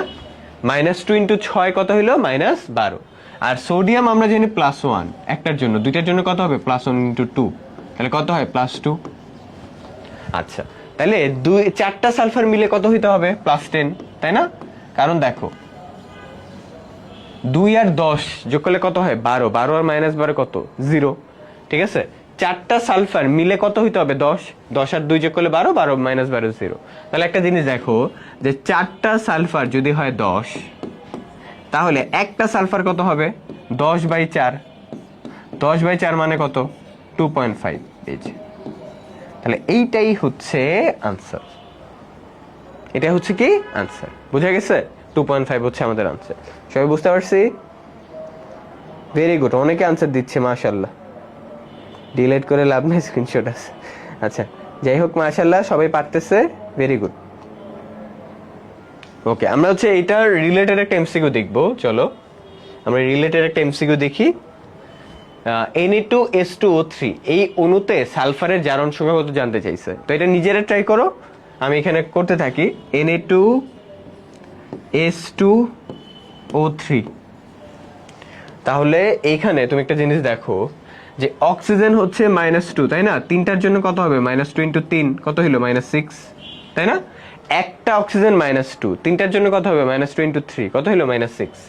সোডিয়াম একটার জন্য +1, দুইটার জন্য কত হবে? +1 × 2 +2। বুঝছো? একটা অক্সিজেন -2, তাহলে তিনটার জন্য কত হবে? -2 × 3 কত হলো? -6। আর সোডিয়াম একটার জন্য +1, দুইটার জন্য কত হবে? +1 × 2 +2। তাহলে দুইটা সালফার অটোমেটিক্যালি কত হবে? +4। দুইটা সালফার অটোমেটিক্যালি কত হবে? +4। তাহলে এখানে লেখো, দুইটা সালফার যদি হয় +4, তাহলে একটা সালফার কত হবে? +2, তাই না? তাহলে এখানে আনসার হবে +2। এই যে আনসার হলো কি? +2। বুঝা গেছে? আনসার হচ্ছে এখানে কি? +2। আনসার হচ্ছে এখানে +2। ওকে,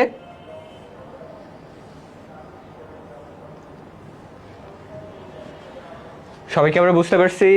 +2। ওকে, তাহলে এইটা একটু মাথায় রেখো, কারণ এখান থেকে হচ্ছে আমাদের কি আসবে? এমসিকিউ আসবে। জারণ সংখ্যা আমাদের ডান।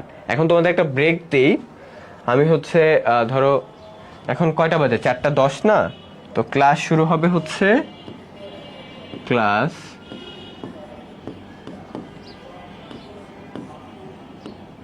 শুরু হবে 4:25-এ।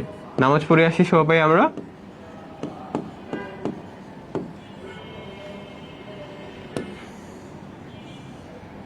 ওকে,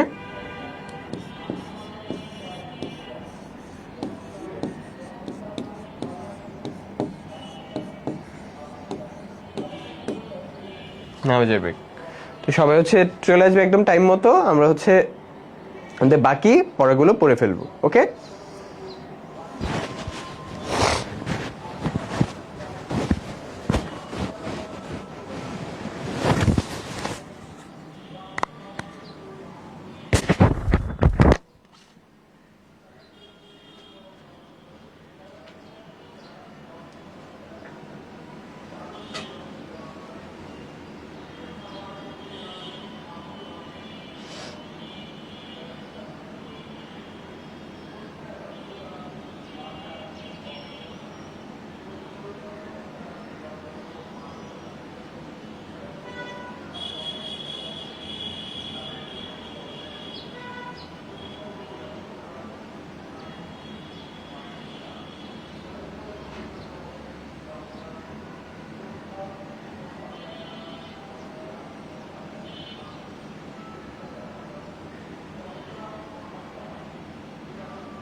আচ্ছা, আমরা আমাদের ক্লাসে ফেরত আসি। দেখো, আমরা পরের টপিক যেটা পড়বো সেটা হচ্ছে জারণ বিজারণ।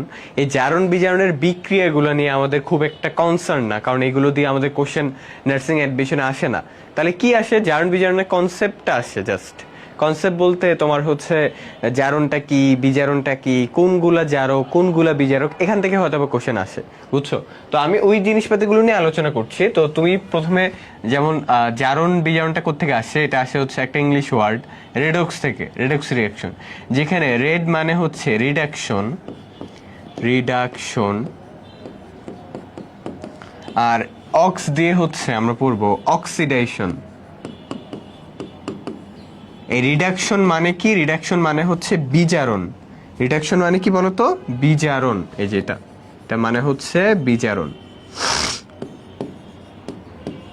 আর অক্সিডেশন মানে কি? জারণ। জারণ মানে কি? জারণ মানে হচ্ছে ইলেকট্রন ছাড়ন। ইলেকট্রন ছাড়ন মানে ইলেকট্রন ছেড়ে দিবে, বুঝছো? ইলেকট্রন কি করবে? ছেড়ে দিবে, ইলেকট্রন ত্যাগ। তো একজন যদি ইলেকট্রন ত্যাগ করে দেয় তাহলে অপোজিট কি করে? ইলেকট্রন গ্রহণ করে। তার মানে বিজারণ মানে হচ্ছে ইলেকট্রন গ্রহণ করে, ঠিক আছে? বিজারণ মানে কি? ইলেকট্রন গ্রহণ করে। আর যার জারণ ঘটে, ঠিক আছে, যার জারণ ঘটে তাকে বলি আমরা বিজারক। এটা মনে রাখবো কিভাবে? দেখো, এই যে জাবি দিয়ে, জাবি, যা দিয়ে হচ্ছে যার জারণ ঘটে, জারণ যার ঘটবে তার নাম হচ্ছে বিজারক। বিজারক। বিজারকের কাজ কি? বিজারকের কাজ হচ্ছে নিজে জারিত হওয়া, নিজে জারিত হয়। বিজারকের কাজ কি? নিজে জারিত হয়, ঠিক আছে? তাহলে যা বি, যা দিয়ে জারণ, জারণ ঘটে কার মধ্যে? বিজারকের মধ্যে। বিজারক কি? নিজে জারিত হয়, নিজে জারিত হয় এবং অন্যকে কি করে? বিজারিত করে, ঠিক আছে? নিজে জারিত হয় কিন্তু অন্যকে বিজারিত করে।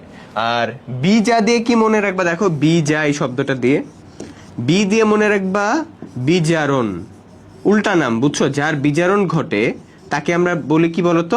তাকে আমরা বলি হচ্ছে জারক। যার বিজারণ ঘটতেছে মানে যে ইলেকট্রন গ্রহণ করতেছে তাকে আমরা কি ডাকি? জারক। জারক মানে কি? জারক মানে যে ইলেকট্রন গ্রহণ করে। আর জারক কি হয়? জারক হচ্ছে নিজে বিজারিত হয়। এই যে বিজারণ ঘটতেছে তার মধ্যে, তার মানে কি? সে নিজে বিজারিত হবে, নিজে বিজারিত হয়। এই তথ্যগুলো লাগবে আমাদের এমসিকিউর জন্য, বুঝছো? এই তথ্যগুলো এমসিকিউর জন্য লাগবে। তাহলে রেডক্স, রেড দিয়ে মনে রাখবো রিডাকশন, রিডাকশন মানে কি? বিজারণ, বিজারণ মানে কি? ইলেকট্রন গ্রহণ। অক্স দিয়ে মনে রাখবো অক্সিডেশন, অক্সিডেশন মানে কি? জারণ, জারণ মানে ছাড়ন, কি ছাড়বে? ইলেকট্রন ছাড়বে, ইলেকট্রন ত্যাগ। আর যার জারণ ঘটে তার নাম বিজারক, উল্টা নাম। যার জারণ ঘটে তার নাম কি? বিজারক। বিজারক মানে কি? যে নিজে জারিত হয়, ঠিক আছে? জারণ হয় যার মধ্যে। আর বি যা দিয়ে হচ্ছে বি বিজারণ, যা দিয়ে হচ্ছে জারক। জারককে যে নিজে বিজারিত হয়, ঠিক আছে? যার বিজারণ ঘটে সেই তো কি হবে? নিজে বিজারিত হবে। দ্যাটস ইট, ওকে? তাহলে এটা আমাকে একটু মাথায় রাখতে হবে। এই তথ্যগুলো আমি যেগুলো বোর্ডে লেখাই দিলাম এগুলো কি করতে হবে? একটু মাথায় রাখতে হবে। এছাড়াও আমাদের যে তথ্যগুলো মাথায় রাখতে হবে সেগুলো আমি একটু লিখে দিই। তো যেমন জারণ মানে কোন একটা বিক্রিয়াতে জারণ হয়েছে কিনা বুঝবো কিভাবে? জারণ মানে হচ্ছে পজিটিভিটি হ্রাস, পজিটিভিটি বৃদ্ধি, নেগেটিভিটি হ্রাস। মানে কারো জারণ মান যদি বেড়ে যায়, মানে বিক্রিয়কে ধরো একটা ছিল উৎপাদে যায় বাইরে গেছে, তাহলে ওটা বুঝবা জারণ হয়েছে। যেমন দেখো, এই যে এটা ধরো বিক্রিয়কে ছিল +2, এটা হয়ে গেছে +4, তার মানে কি? পজিটিভিটি বেড়ে গেছে না, তার মানে জারণ হয়েছে। অথবা -2 ছিল, এটা হয়ে গেছে 0, তার মানে কি? নেগেটিভিটি কমে গেছে। এটা মানে কি বুঝায়? জারণকে বুঝায়, ঠিক আছে? আর বিজারণ কি বুঝায়? বিজারণ, বিজারণ উল্টা বুঝাবে। তাইলে কারো যদি বিজারণ হয় তাহলে কেমনে বুঝবো তার বিজারণ হয়েছে কিনা? বিজারণ মানে হচ্ছে কি?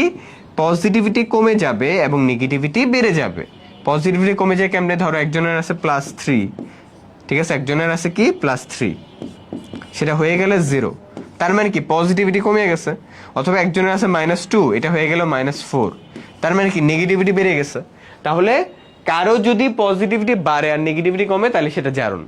কারো যদি পজিটিভিটি কমে নেগেটিভিটি বাড়ে তাহলে এটা বিজারণ, ঠিক আছে?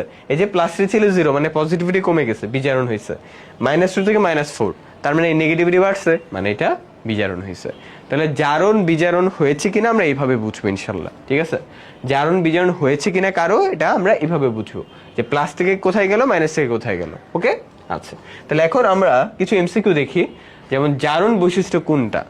জারণ বৈশিষ্ট্য কি? মৌল ইলেকট্রন হারায়, এটাই হবে না? জারণ বৈশিষ্ট্য কি? মৌলটাই কি করে? ইলেকট্রন হারায়। কারণ জারণ মানে কি? ইলেকট্রন ছাড়ন। ইলেকট্রন ছেড়ে দেওয়া মানে কি? ইলেকট্রন হারানো। ইলেকট্রন ছেড়ে দেওয়া মানে কি? ইলেকট্রন হারানো। ঠিক আছে, তাহলে মৌল কি করে? ইলেকট্রন হারায় ফেলে। ওকে, আচ্ছা, এরপরে জারকের বৈশিষ্ট্য কোনটা? জারক, জারককে, জারককে যার মধ্যে বিজারণ হয়, যে বিজারিত হয়, তাই না? বিজারিত হয়, তাহলে এখানে কি হবে আনসার? এই যে নিজে বিজারিত হচ্ছে। জারকের বৈশিষ্ট্য কি? সে নিজে বিজারণ হয়, মানে নিজের ভিতরে কি বিজারণ ঘটে, তার মানে সে কি নিজে বিজারিত হয়। তাহলে কি নিজে বিজারিত হয়, বিজারণ ঘটায় না, কিন্তু বিজারণ ঘটায় না, নিজে বিজারিত হয়। বিজারণ ঘটায় হচ্ছে কে? বিজারক। ঠিক আছে, যে জারক সে কি হয়? নিজে বিজারিত হয়। জারকের মধ্যে কি হয়? বিজারণ ঘটে, নিজের মধ্যে বিজারণ ঘটে, মানে নিজে বিজারিত হচ্ছে। সে কিন্তু ঘটাচ্ছে না, ঘটাচ্ছে আরেকজন, ঘটাচ্ছে কে? বিজারক। ঠিক আছে, ঘটাচ্ছে কে? বিজারক। কিন্তু জারক কি হয়? নিজে বিজারিত হয়, কারণ জারকের মধ্যে বিজারণটা ঘটে। ওকে, আচ্ছা, এটা মাথায় রেখো, এটা অনেকের কনফিউশন ক্রিয়েট হয়। এরপরে এই যে বিক্রিয়াটিতে জারককে, জারক মানে কি বলতো? যে ইলেকট্রন গ্রহণ করে, তাই না? জারক মানে কি? যার মধ্যে বিজারণ ঘটে। বিজারণ ঘটা মানে কি? ইলেকট্রন গ্রহণ। তাহলে এখানে দেখতে হবে কার ইলেকট্রন গ্রহণ হয়েছে। ওকে, আচ্ছা, তাহলে এখানে দেখি জারণ মানটা কার কত। আমরা একটু বিক্রিয়াটা এখানে নিচে লিখি, SnCl2 প্লাস FeCl3, এখানে FeCl2, এখানে SnCl4। তাহলে আমরা একটু দেখি তো এখানে কি কি আছে দেখো। এখানে ক্লোরিন আছে -1 একটা ক্লোরিনের জন্য, তিনটার জন্য কত হবে? -3। আর আয়রন অটোমেটিক্যালি কত হবে? +3, তাই না? আর এখানে ক্লোরিন -1 দুইটার জন্য হবে -1 × 2 -2, 3 অটোমেটিক্যালি কত হবে? +2। আচ্ছা, এখানে ক্লোরিন একটা -1 চারটার জন্য হবে -1 × 4 -4, 3 অটোমেটিক্যালি কত হবে? +4। এখানে ক্লোরিন একটার জন্য হবে -1, দুইটার জন্য হবে -1 × 2 -2, আয়রন অটোমেটিক্যালি কত হবে? +2। তুমি কার ইলেকট্রন গ্রহণ হইছে এটা বুঝবা কেমনে? দেখো, মানে যার বিজারণ হইছে, এখানে কি খুঁজতে বলছে? জারক না, জারক কার হয়? যার বিজারণ ঘটে, তাই না? যার বিজারণ ঘটে, অর্থাৎ যে ইলেকট্রন গ্রহণ করলো। তো বিজারণ ঘটে এটা বুঝি কেমনে? এই যে এখানে লিখে দিছিলাম না, বিজারণ মানে কি? পজিটিভিটি কমে যাওয়া, নেগেটিভিটি বেড়ে গেছে। তাহলে এখানে দেখো পজিটিভ কার কমছে? 3 এখানে ছিল +2 হয়ে গেছে +4, 3 এখানে ছিল +2 হয়ে গেছে +4, তার মানে কি? তার পজিটিভিটি বেড়ে গেছে, তার মানে এখানে জারণ হয়েছে। আয়রন এখানে দেখো +3 হয়ে গেছে +2, আয়রন এখানে কত? +3 হয়ে গেছে +2, তার মানে কি? তার পজিটিভিটি কমে গেছে, এখানে হবে বিজারণ। বিজারণ, তাহলে বিজারণটা ঘটলো কার? বিজারণটা ঘটলো কার? এই যে ওর, বিজারণটা ঘটলো কার? ওর, FeCl3, তাই না? তাহলে এখানে আনসার কি হবে? FeCl3। আনসার কি হচ্ছে? FeCl3। আনসার হচ্ছে FeCl3, কারণ FeCl3 তে আয়রনের +3 ছিল, সেটা হয়ে গেছে +2। তাহলে এখানে বিজারণ ঘটছে, তার মানে সে হচ্ছে জারক। সেই কি? জারক। ঠিক আছে, এখানে জারককে FeCl3। বুঝা গেছে? এইভাবে হচ্ছে আমরা এগুলো বের করব।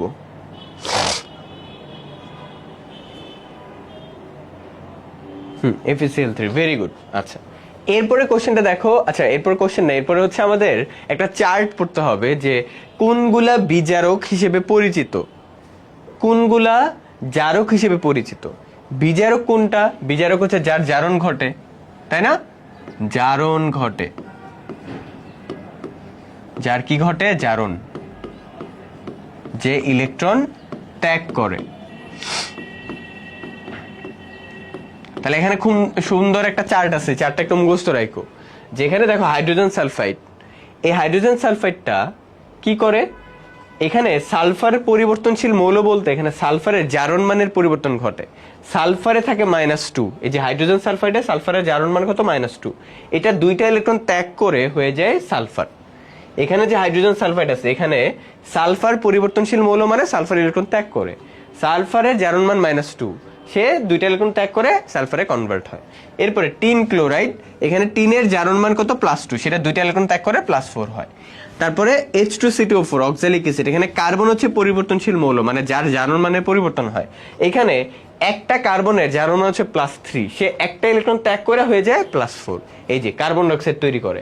মানে এখানে কি মাথায় রাখতে হবে এটা বলি, মাথায় রাখতে হবে এইটা হচ্ছে আমার যৌগ, এটা হচ্ছে কি বলতো আমার যৌগ, এই জিনিসটা হচ্ছে আমার যৌগ, ঠিক আছে, এই যে এটা হচ্ছে আমার যৌগ, এই জিনিসটা। তাহলে এই যৌগটা বিক্রিয়ার পরিবর্তিত রূপ সালফার হয়েছে, এই জিনিসটা মাথায় রাখতে হবে।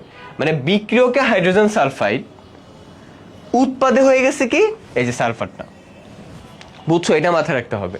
তার মানে সে হচ্ছে একটা কি বিজারক, মানে কি ইলেকট্রন ত্যাগ করছে। এখানে বিক্রিয়কে টিন ক্লোরাইড, এখানে হয়ে গেছে টিন 4+, এই যে এটা মাথায় রাখতে হবে। এখানে অক্সালিক অ্যাসিড, ঠিক আছে, এখানে কার্বন ডাইঅক্সাইডে কনভার্ট হয়েছে, এইগুলো কি বিক্রিয়কের পার্ট, আর ওই সাইডটা কি বলতো উৎপাদের পার্ট, ঠিক আছে। আর এখানে কয়টা ইলেকট্রন ত্যাগ হইলো, এটার থেকে মোস্ট ইম্পর্টেন্ট জিনিস হচ্ছে এখানে বিজারক আসলে কোনগুলা।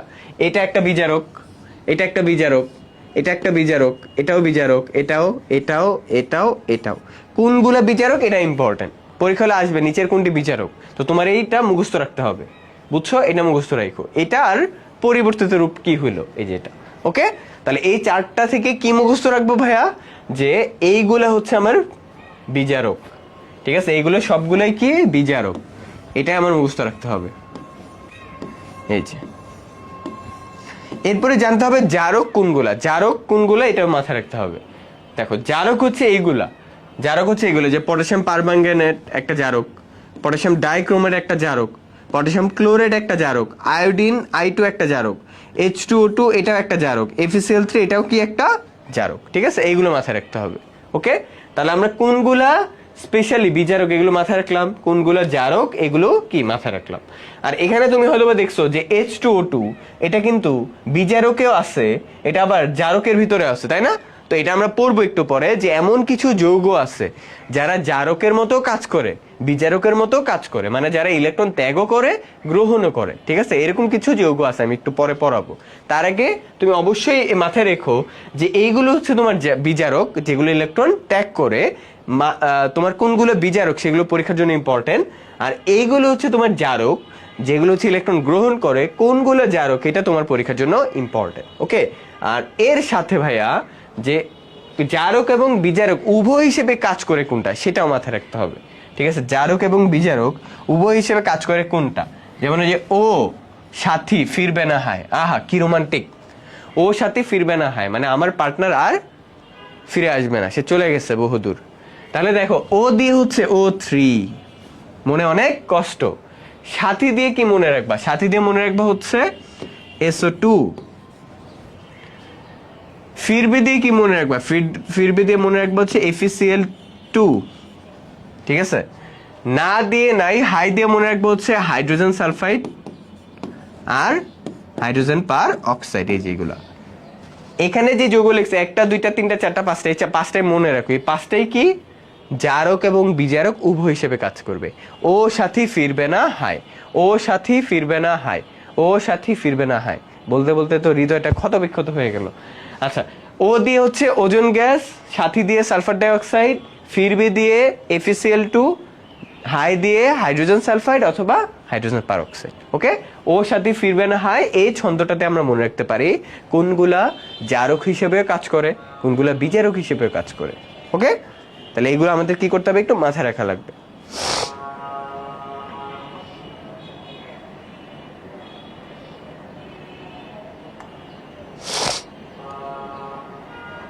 ও সাথী ফিরবে না হয়, এটা শোনার পর সবাই কমেন্টে স্যাড রিয়েক্ট দাও, ঠিক আছে, কারণ এটা একটা দুঃখের বিষয়, তো আসলে সবাই কমেন্টে স্যাড রিয়েক্ট দাও।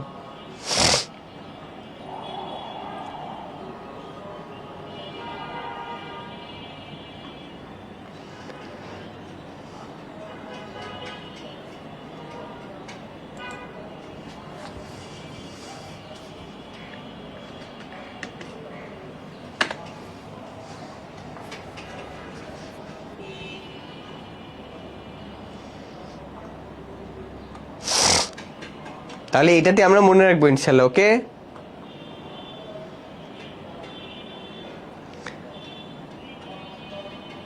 এটাতে আমরা মনে রাখবো। হাসি কান্না দুটাই দিলাম। আচ্ছা, তাহলে এটাতে আমরা ইনশাল্লাহ মনে রাখবো। ওকে, আচ্ছা দেখো একটা কোশ্চেন, নিচের কোনটি জারক বিজারক উভয় হিসেবে কাজ করে? নিচের কোনটি জারক বিজারক উভয় হিসেবে কাজ করে? তাহলে এখানে কোনটা আনসার হবে? দেখো এই যে H2O2, রাইট? তাহলে এই যে এটা আনসার হবে আমাদের H2O2। হাইড্রোজেন পারক্সাইড জারক বিজারক উভয় হিসেবে, আচ্ছা কাজ করে না বলছে, কাজ করে না। আচ্ছা, এই যে পটাশিয়াম ডাইক্রোমেট আনসার হবে, কারণ এটাও কাজ করে, এটাও কাজ করে, এটাও কাজ করে, তাই না? এই যে FeSO4 এটা FeCl3 এর মতোই কাজ করে, এই যে, ঠিক আছে, এটা FeCl3 এর মতোই কি করে, কাজ করে, এই যে। ওকে, FeCl3 এর মতোই কাজ করে। আচ্ছা, তাহলে আমার আনসার কি হইলো? বি হইলো আনসার। ওকে, কাজ করে না যেহেতু বলছে, আমি তো কাজ করে দেখছিলাম, কাজ করে না হবে, তাহলে এখানে বি আনসার হবে, রাইট? বি হবে, বি বি। এ হবে না, এ হবে না, কাজ করে না বলছে, এই যে কাজ করে না, না বলছে। ওকে, না বলছে, তাহলে এটা আনসার হবে বি। ওকে, এরপর আমরা পরবর্তী যে অধ্যায়টা আছে অর্থনৈতিক রসায়ন, ঠিক আছে, অর্থনৈতিক রসায়ন কি আমাদের পরবর্তী অধ্যায়টা না? তো এই অধ্যায়তে কোন কোন টপিকগুলো আমাদেরকে একটু পড়তে হবে, চলো আমরা একটু রিডিং পড়বো। আমি এখানে স্পেসিফিকলি তোমাকে কয়েকটা লাইন দাগাই দিব, এই লাইনগুলো তুমি পড়বা, এখান থেকে তোমার পরীক্ষা ইনশাল্লাহ কমন আসবে, বুঝছো? অর্থনৈতিক রসায়ন তো একটু বড় অধ্যায়, কিন্তু সবকিছু তো পড়া পসিবল না, অথবা সবকিছু আমাদের পড়ার দরকার নেই। মেইন কথা হচ্ছে এটা, যতটুকু দরকার ততটুকু আমি বলে দিচ্ছি। যেমন দেখো, কাগজের প্রধান উপাদান সেলুলোজ, এটা মাথায় রাখবা। কাগজের প্রধান উপাদান কি বলতো? সেলুলোজ, এটা মাথায় রাখতে হবে তোমাকে। আমি এগুলো লিখে দিচ্ছি এখানে। কাগজের প্রধান উপাদানটা কি? সেলুলোজ। এরপরে কোয়ার্টজ বা সিলিকার সংকেত কি? Silicon dioxide. যদি পরীক্ষা হলে আসে যে নিচের কোনটি কোয়ার্টজ বা সিলিকার সংকেত, তাহলে সিলিকন ডাইঅক্সাইড যদি পাও তাহলে ওটা আবার আনসার হবে, ঠিক আছে? তাহলে কাগজের প্রধান উপাদান আমরা দেখলাম সেলুলোজ, আর কোয়ার্টজ বা সিলিকার সংকেত কি? Silicon dioxide. আর পোর্টল্যান্ড সিমেন্ট, সিমেন্ট উৎপাদনের যে কাঁচামালটা সেটা কি বলতো? জিপসাম। এই যে এই জিপসামের সংকেত কি? ক্যালসিয়াম সালফেট ডট 2 মোল পানি। এই যে পড়ছো না এটা? এই যে জিপসাম, এটা সংকেত কি? ক্যালসিয়াম সালফেট ডট 2 মোল পানি, ঠিক আছে? ক্যালসিয়াম সালফেট ডট 2 মোল পানি, ক্যালসিয়াম সালফেট ডট 2 মোল পানি। ওকে, এটা আমরা মনে রাখবো। এরপরে লবণ দ্বারা চামড়া শুকিয়ে সংরক্ষণ করার পদ্ধতিকে কি বলে? পরীক্ষা আসতে পারে। লবণ দ্বারা আমরা যখন চামড়াটাকে সংরক্ষণ করি অনেকদিন ধরে, তো এইটার পদ্ধতিটাকে কি বলে? এটার পদ্ধতিটাকে বলে কিউরিং। কি বলে ভাইয়া? কিউরিং, ঠিক আছে? যে কিউরিং, এটাকে কি বলে? কিউরিং। এই লাইনগুলো মাথায় রাখতে হবে। এরপরে কাঁচা চামড়া থেকে আমরা যখন পাকা চামড়ায় কনভার্ট করব, ঠিক আছে, তখন এটাকে কি, এই পদ্ধতিটাকে কি বলে? ট্যানিং বলে। এই ট্যানিং এর ডিটেলস আছে, কিন্তু ডিটেলসে তোমার লাগবে না, যতটুকু দরকার ততটুকু ভাই বলে দিচ্ছি। এবং চামড়া ট্যানিং এ ব্যবহার করা হয় ক্রোমিয়াম সালফেট। কি? ক্রোমিয়াম সালফেট, বা যেখানে ক্রোমিয়াম আছে, ঠিক আছে, এটার নাম কি? Chromium sulphate. Chromium sulphate, chromium sulphate.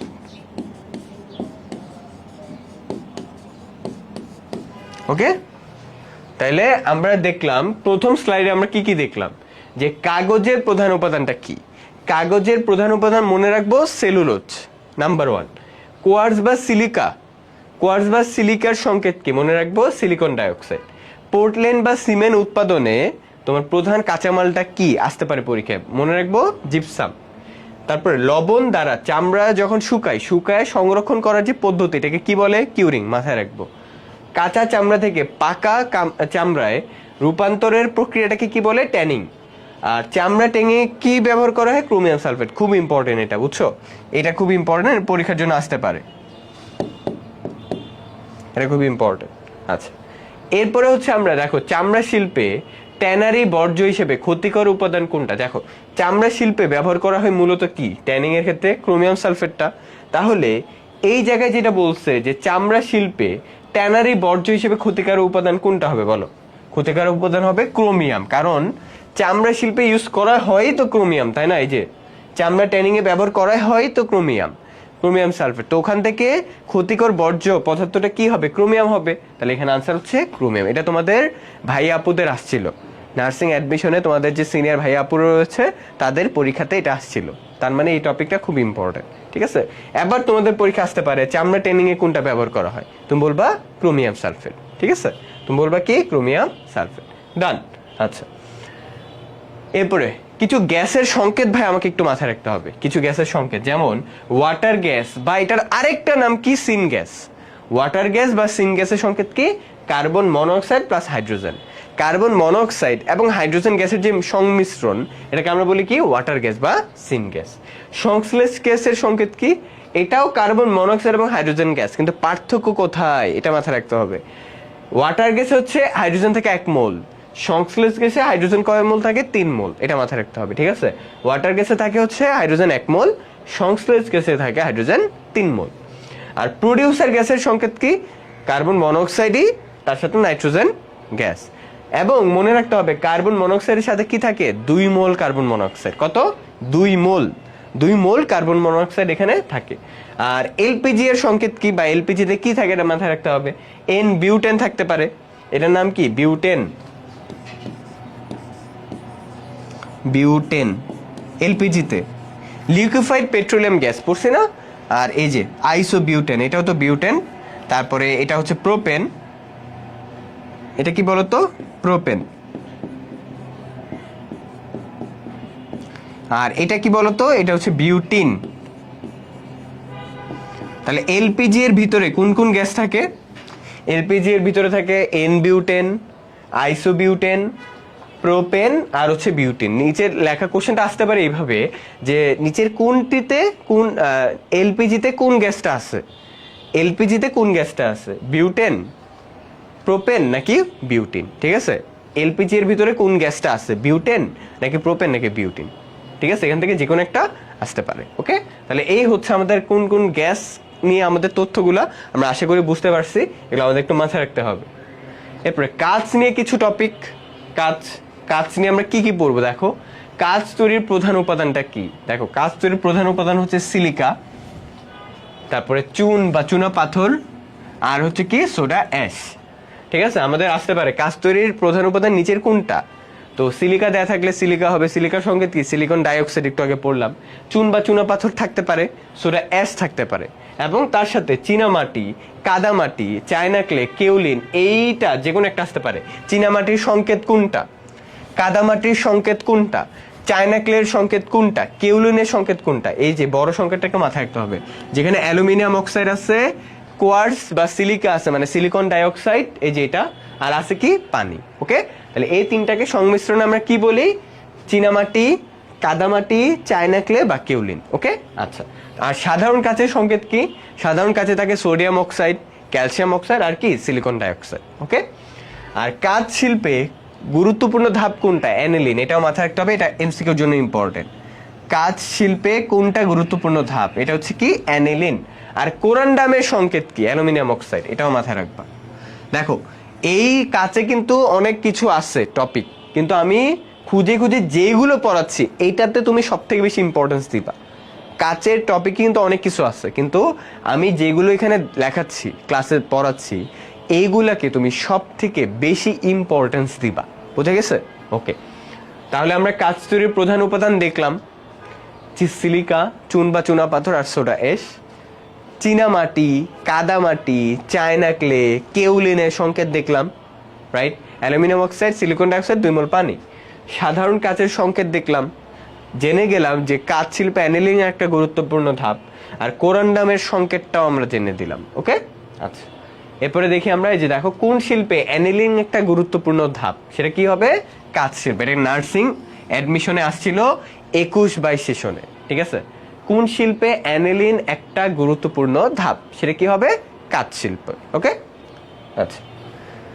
এরপরে ইটিপি নিয়ে আমরা কিছু তথ্য পড়ি, যেমন ইটিপি এর ফুল ফর্মটা তোমার জন্য ইম্পর্টেন্ট। ইটিপি এর ফুল ফর্মটা কি বলো? ইফ্লুয়েন্ট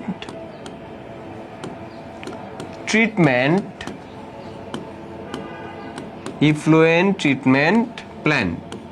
মানে ফ্যাক্টরিগুলোতে ফ্যাক্টরিগুলোতে পানি ইউজ করার পরে ওই পানিটা যখন ময়লা হয়ে যায়, ঠিক আছে, ওই ময়লা পানিটাকে বিশুদ্ধ করে বা পিউরিফাই করে প্রকৃতিতে ছেড়ে দেওয়া হয় যে প্ল্যান্টটার মাধ্যমে, ওটাকে বলি আমরা ইফ্লুয়েন্ট ট্রিটমেন্ট প্ল্যান বা ইটিপি। মানে এটা আসলে ফ্যাক্টরিগুলোতে থাকে, বিভিন্ন যে ফ্যাক্টরিগুলো আছে না, ওই ফ্যাক্টরিতে পানি ইউজ করে না, পানি ইউজ করে, কালার ইউজ করে, কেমিক্যাল ইউজ করে, এরপরে ওই পানিটা কি হয়, বিষাক্ত হয়ে যায় বা ময়লা হয়ে যায়। ওই পানিটা যদি পরিবেশে এমনি ফেলে দেওয়া হয় তাহলে কি হবে, পরিবেশ দূষণ হবে, পানির দূষণ হবে। কি করা হয়, প্রতিটা ফ্যাক্টরি বা টেক্সটাইল ফ্যাক্টরিগুলোতে ইটিপি বসানো হয় বা ইফ্লুয়েন্ট ট্রিটমেন্ট প্ল্যান্টটা বসানো হয়। এই কি করে, যে অপরিশোধিত যে পানিটা বা ময়লা যে পানিটা বা দূষিত যে পানিটা সেটাকে পিউরিফাই করে, বিশুদ্ধ করে, করার পরে পরিবেশে ছেড়ে দেয় যাতে পরিবেশের কোনো ক্ষতি না হয়। এটা হচ্ছে ইটিপির কাজ। তাহলে ইটিপির কাজ কি, একটা খারাপ পানিটাকে ভালো পানিতে কনভার্ট করা, দ্যাটস ইট। ঠিক আছে, অবিশুদ্ধ পানিকে বিশুদ্ধ পানিতে কনভার্ট করে সেটা প্রকৃতিতে ছেড়ে দেওয়া। এটা কার কাজ, ইটিপির কাজ, ইফ্লুয়েন্ট ট্রিটমেন্ট প্ল্যান। এটা কার কাজ, ইটিপির কাজ, ইফ্লুয়েন্ট ট্রিটমেন্ট প্ল্যান। ওকে, এটা আমরা একটু মাথায় রাখবো। অলরাইট, এরপরে এক্সট্রা কিছু আমরা এমসিকিউ একটু দেখি। যেমন সিমেন্টে জিপসাম কেন ইউজ করা হয়, জিপসামের একটা কাজ আছে, সে হচ্ছে জিপসামটা ইউজ করা হয় এর জন্য যাতে দ্রুত জমাট না বাইধা যায়, মানে সিমেন্টটা দ্রুত যাতে জমাট না বাইধা শক্ত যাতে না হয়ে যায়, এর জন্য কি করা হয়, জিপসামটা ইউজ করা হয়। তাহলে এটা মাথায় রাখবো যে দ্রুত জমাট বাঁধার রক্ষার জন্য, জমাট বাঁধা রোধ করার জন্য আমরা কি করি, সিমেন্টটা ইউজ করি, মানে তোমার জিপসাম ইউজ করে। সিমেন্টটা তো দেখছো যে দ্রুত শক্ত হয়ে যায়, কাট হয়ে যায়, রাইট? তো পরে এটা স্ট্রাকচারালি ইউজ করা যায় না।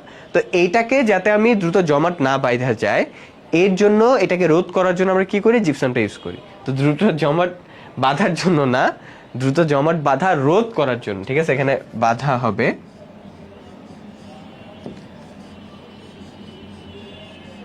দ্রুত যে জমাট বেঁধে যাচ্ছে না, এটাকে রোধ করার জন্য আমরা কি করি, জিপসাম ইউজ করি। দ্রুত যাতে জমাট না বাঁধে এটাকে রোধ করার জন্য আমরা কি ইউজ করি, জিপসাম ইউজ করি। ওকে, এই এমসিকিউটা আমাদের জন্য ইম্পর্টেন্ট। এরপরে জ্বালানির দহনে কোনগুলো উৎপন্ন হয়, জ্বালানি বলতে যে কোনো কিছু হতে পারে, মিথেন, ইথেন এগুলো হতে পারে। তো যে কোনো জ্বালানির দহনে, মানে ধরো এই যে মিথেনটা, এটার দহন মানে কি, পোড়ানো। পোড়াই কার মাধ্যমে, অক্সিজেনের মাধ্যমে। যে কোনো একটা গ্যাসের দহন মানে কি, ওই গ্যাসটাকে পোড়াবা কি দিয়ে। তো এটা ধরো জ্বালানি মিথেন, ঠিক আছে, এটার দহন মানে এটার পোড়ানো। এটাকে পোড়াইলে আমরা কি কি পাই, কার্বন ডাই অক্সাইড পাই, আমরা পাই পানি, আমরা পাই কি বলতো, তাপ শক্তি। তো মনে রাখবা, জ্বালানির দহনে এই তিনটা জিনিস উৎপন্ন হয়, কার্বন ডাই অক্সাইড, পানি আর তাপ শক্তি। তাহলে এই যে এটা হবে আনসার আমার। দেখো এই যে কার্বন ডাই অক্সাইড, পানি ও তাপ। যে কোনো একটা জ্বালানি, সেটা হতে পারে মিথেন, ইথেন, প্রোপেন, বিউটেন, যে কোনো কিছু হতে পারে, অক্টেন হতে পারে। এইগুলাকে আমি যখন পোড়াই, পোড়ানো মানে হচ্ছে দহন করা, দহন শব্দ অর্থ পোড়ানো। আমি যখন এগুলোকে পোড়াই তখন এখানে তিনটা জিনিস উৎপন্ন হয়, কার্বন ডাই অক্সাইড গ্যাস উৎপন্ন হয়, পানি উৎপন্ন হয়, তার সাথে তাপ শক্তি। ওকে, আচ্ছা। এরপরে ব্লিচিং পাউডারের রাসায়নিক সংকেত কি, দেখো ব্লিচিং পাউডারের সংকেতটাকে দেখো, CaOCl, এটা হচ্ছে ব্লিচিং পাউডারের সংকেত। CaOCl, এটাকে বাংলায় রাসায়নিক ভাবে নাম কি বলে, ক্যালসিয়াম।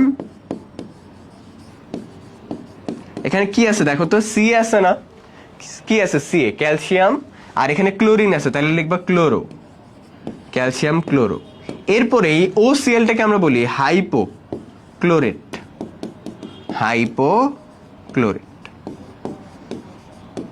তাহলে এটার নাম কি দাঁড়াইলো, যে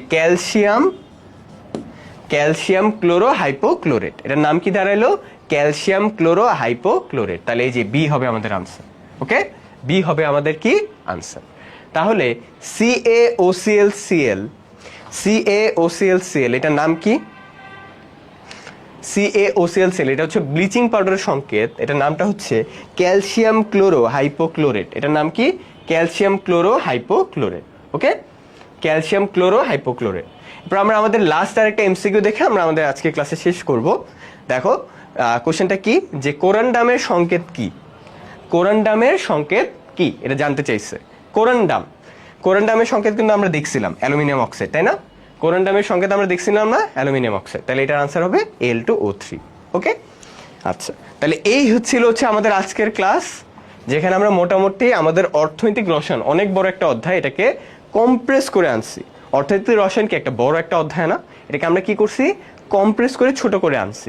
কিছু তথ্য তোমার স্লাইডে দিয়েছি, যে তথ্যগুলো তোমার পরীক্ষার জন্য কি বলতো অনেক বেশি ইম্পর্টেন্ট, ওইগুলোই পড়বা, ওইগুলোই যথেষ্ট। ওকে, এটা নাম্বার 1।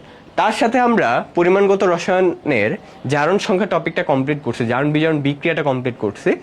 তো আজকে ক্লাসে যে টপিকগুলো পড়াইছি, এই টপিকগুলো খুব ইম্পর্টেন্ট পরীক্ষার জন্য, তো সবগুলো টপিক পড়ো আর এমসিকিউগুলো সলভ করো। আর যেহেতু আমি ক্লাস আজকে হয়ে গেছে আমাদের শেষ, এরপরে আমাদের থাকবে আর মাত্র 2টা ক্লাস। 2টা ক্লাসে ইনশাল্লাহ আমাদের সবকিছু আমরা কমপ্লিট করে ফেলবো, গুছাই দিব তোমাদেরকে।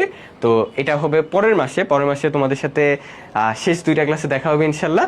তো ততক্ষণ পর্যন্ত সবাই ভালো থেকো, সুস্থ থেকো, ভাইয়ের জন্য দোয়া রেখো, তোমাদের জন্য দোয়া রইল অনেক অনেক বেশি।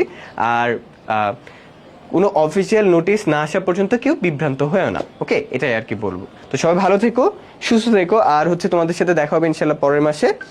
আর আজকে যেগুলো পড়াইছে এগুলো একটু মাথায় রাখো। আজকে ছোট্ট আমাদের একটা ক্লাস। তাহলে সবাই ভালো থেকো, আল্লাহ হাফেজ, টাটা, আসসালামু আলাইকুম, সবাই ভালো থেকো।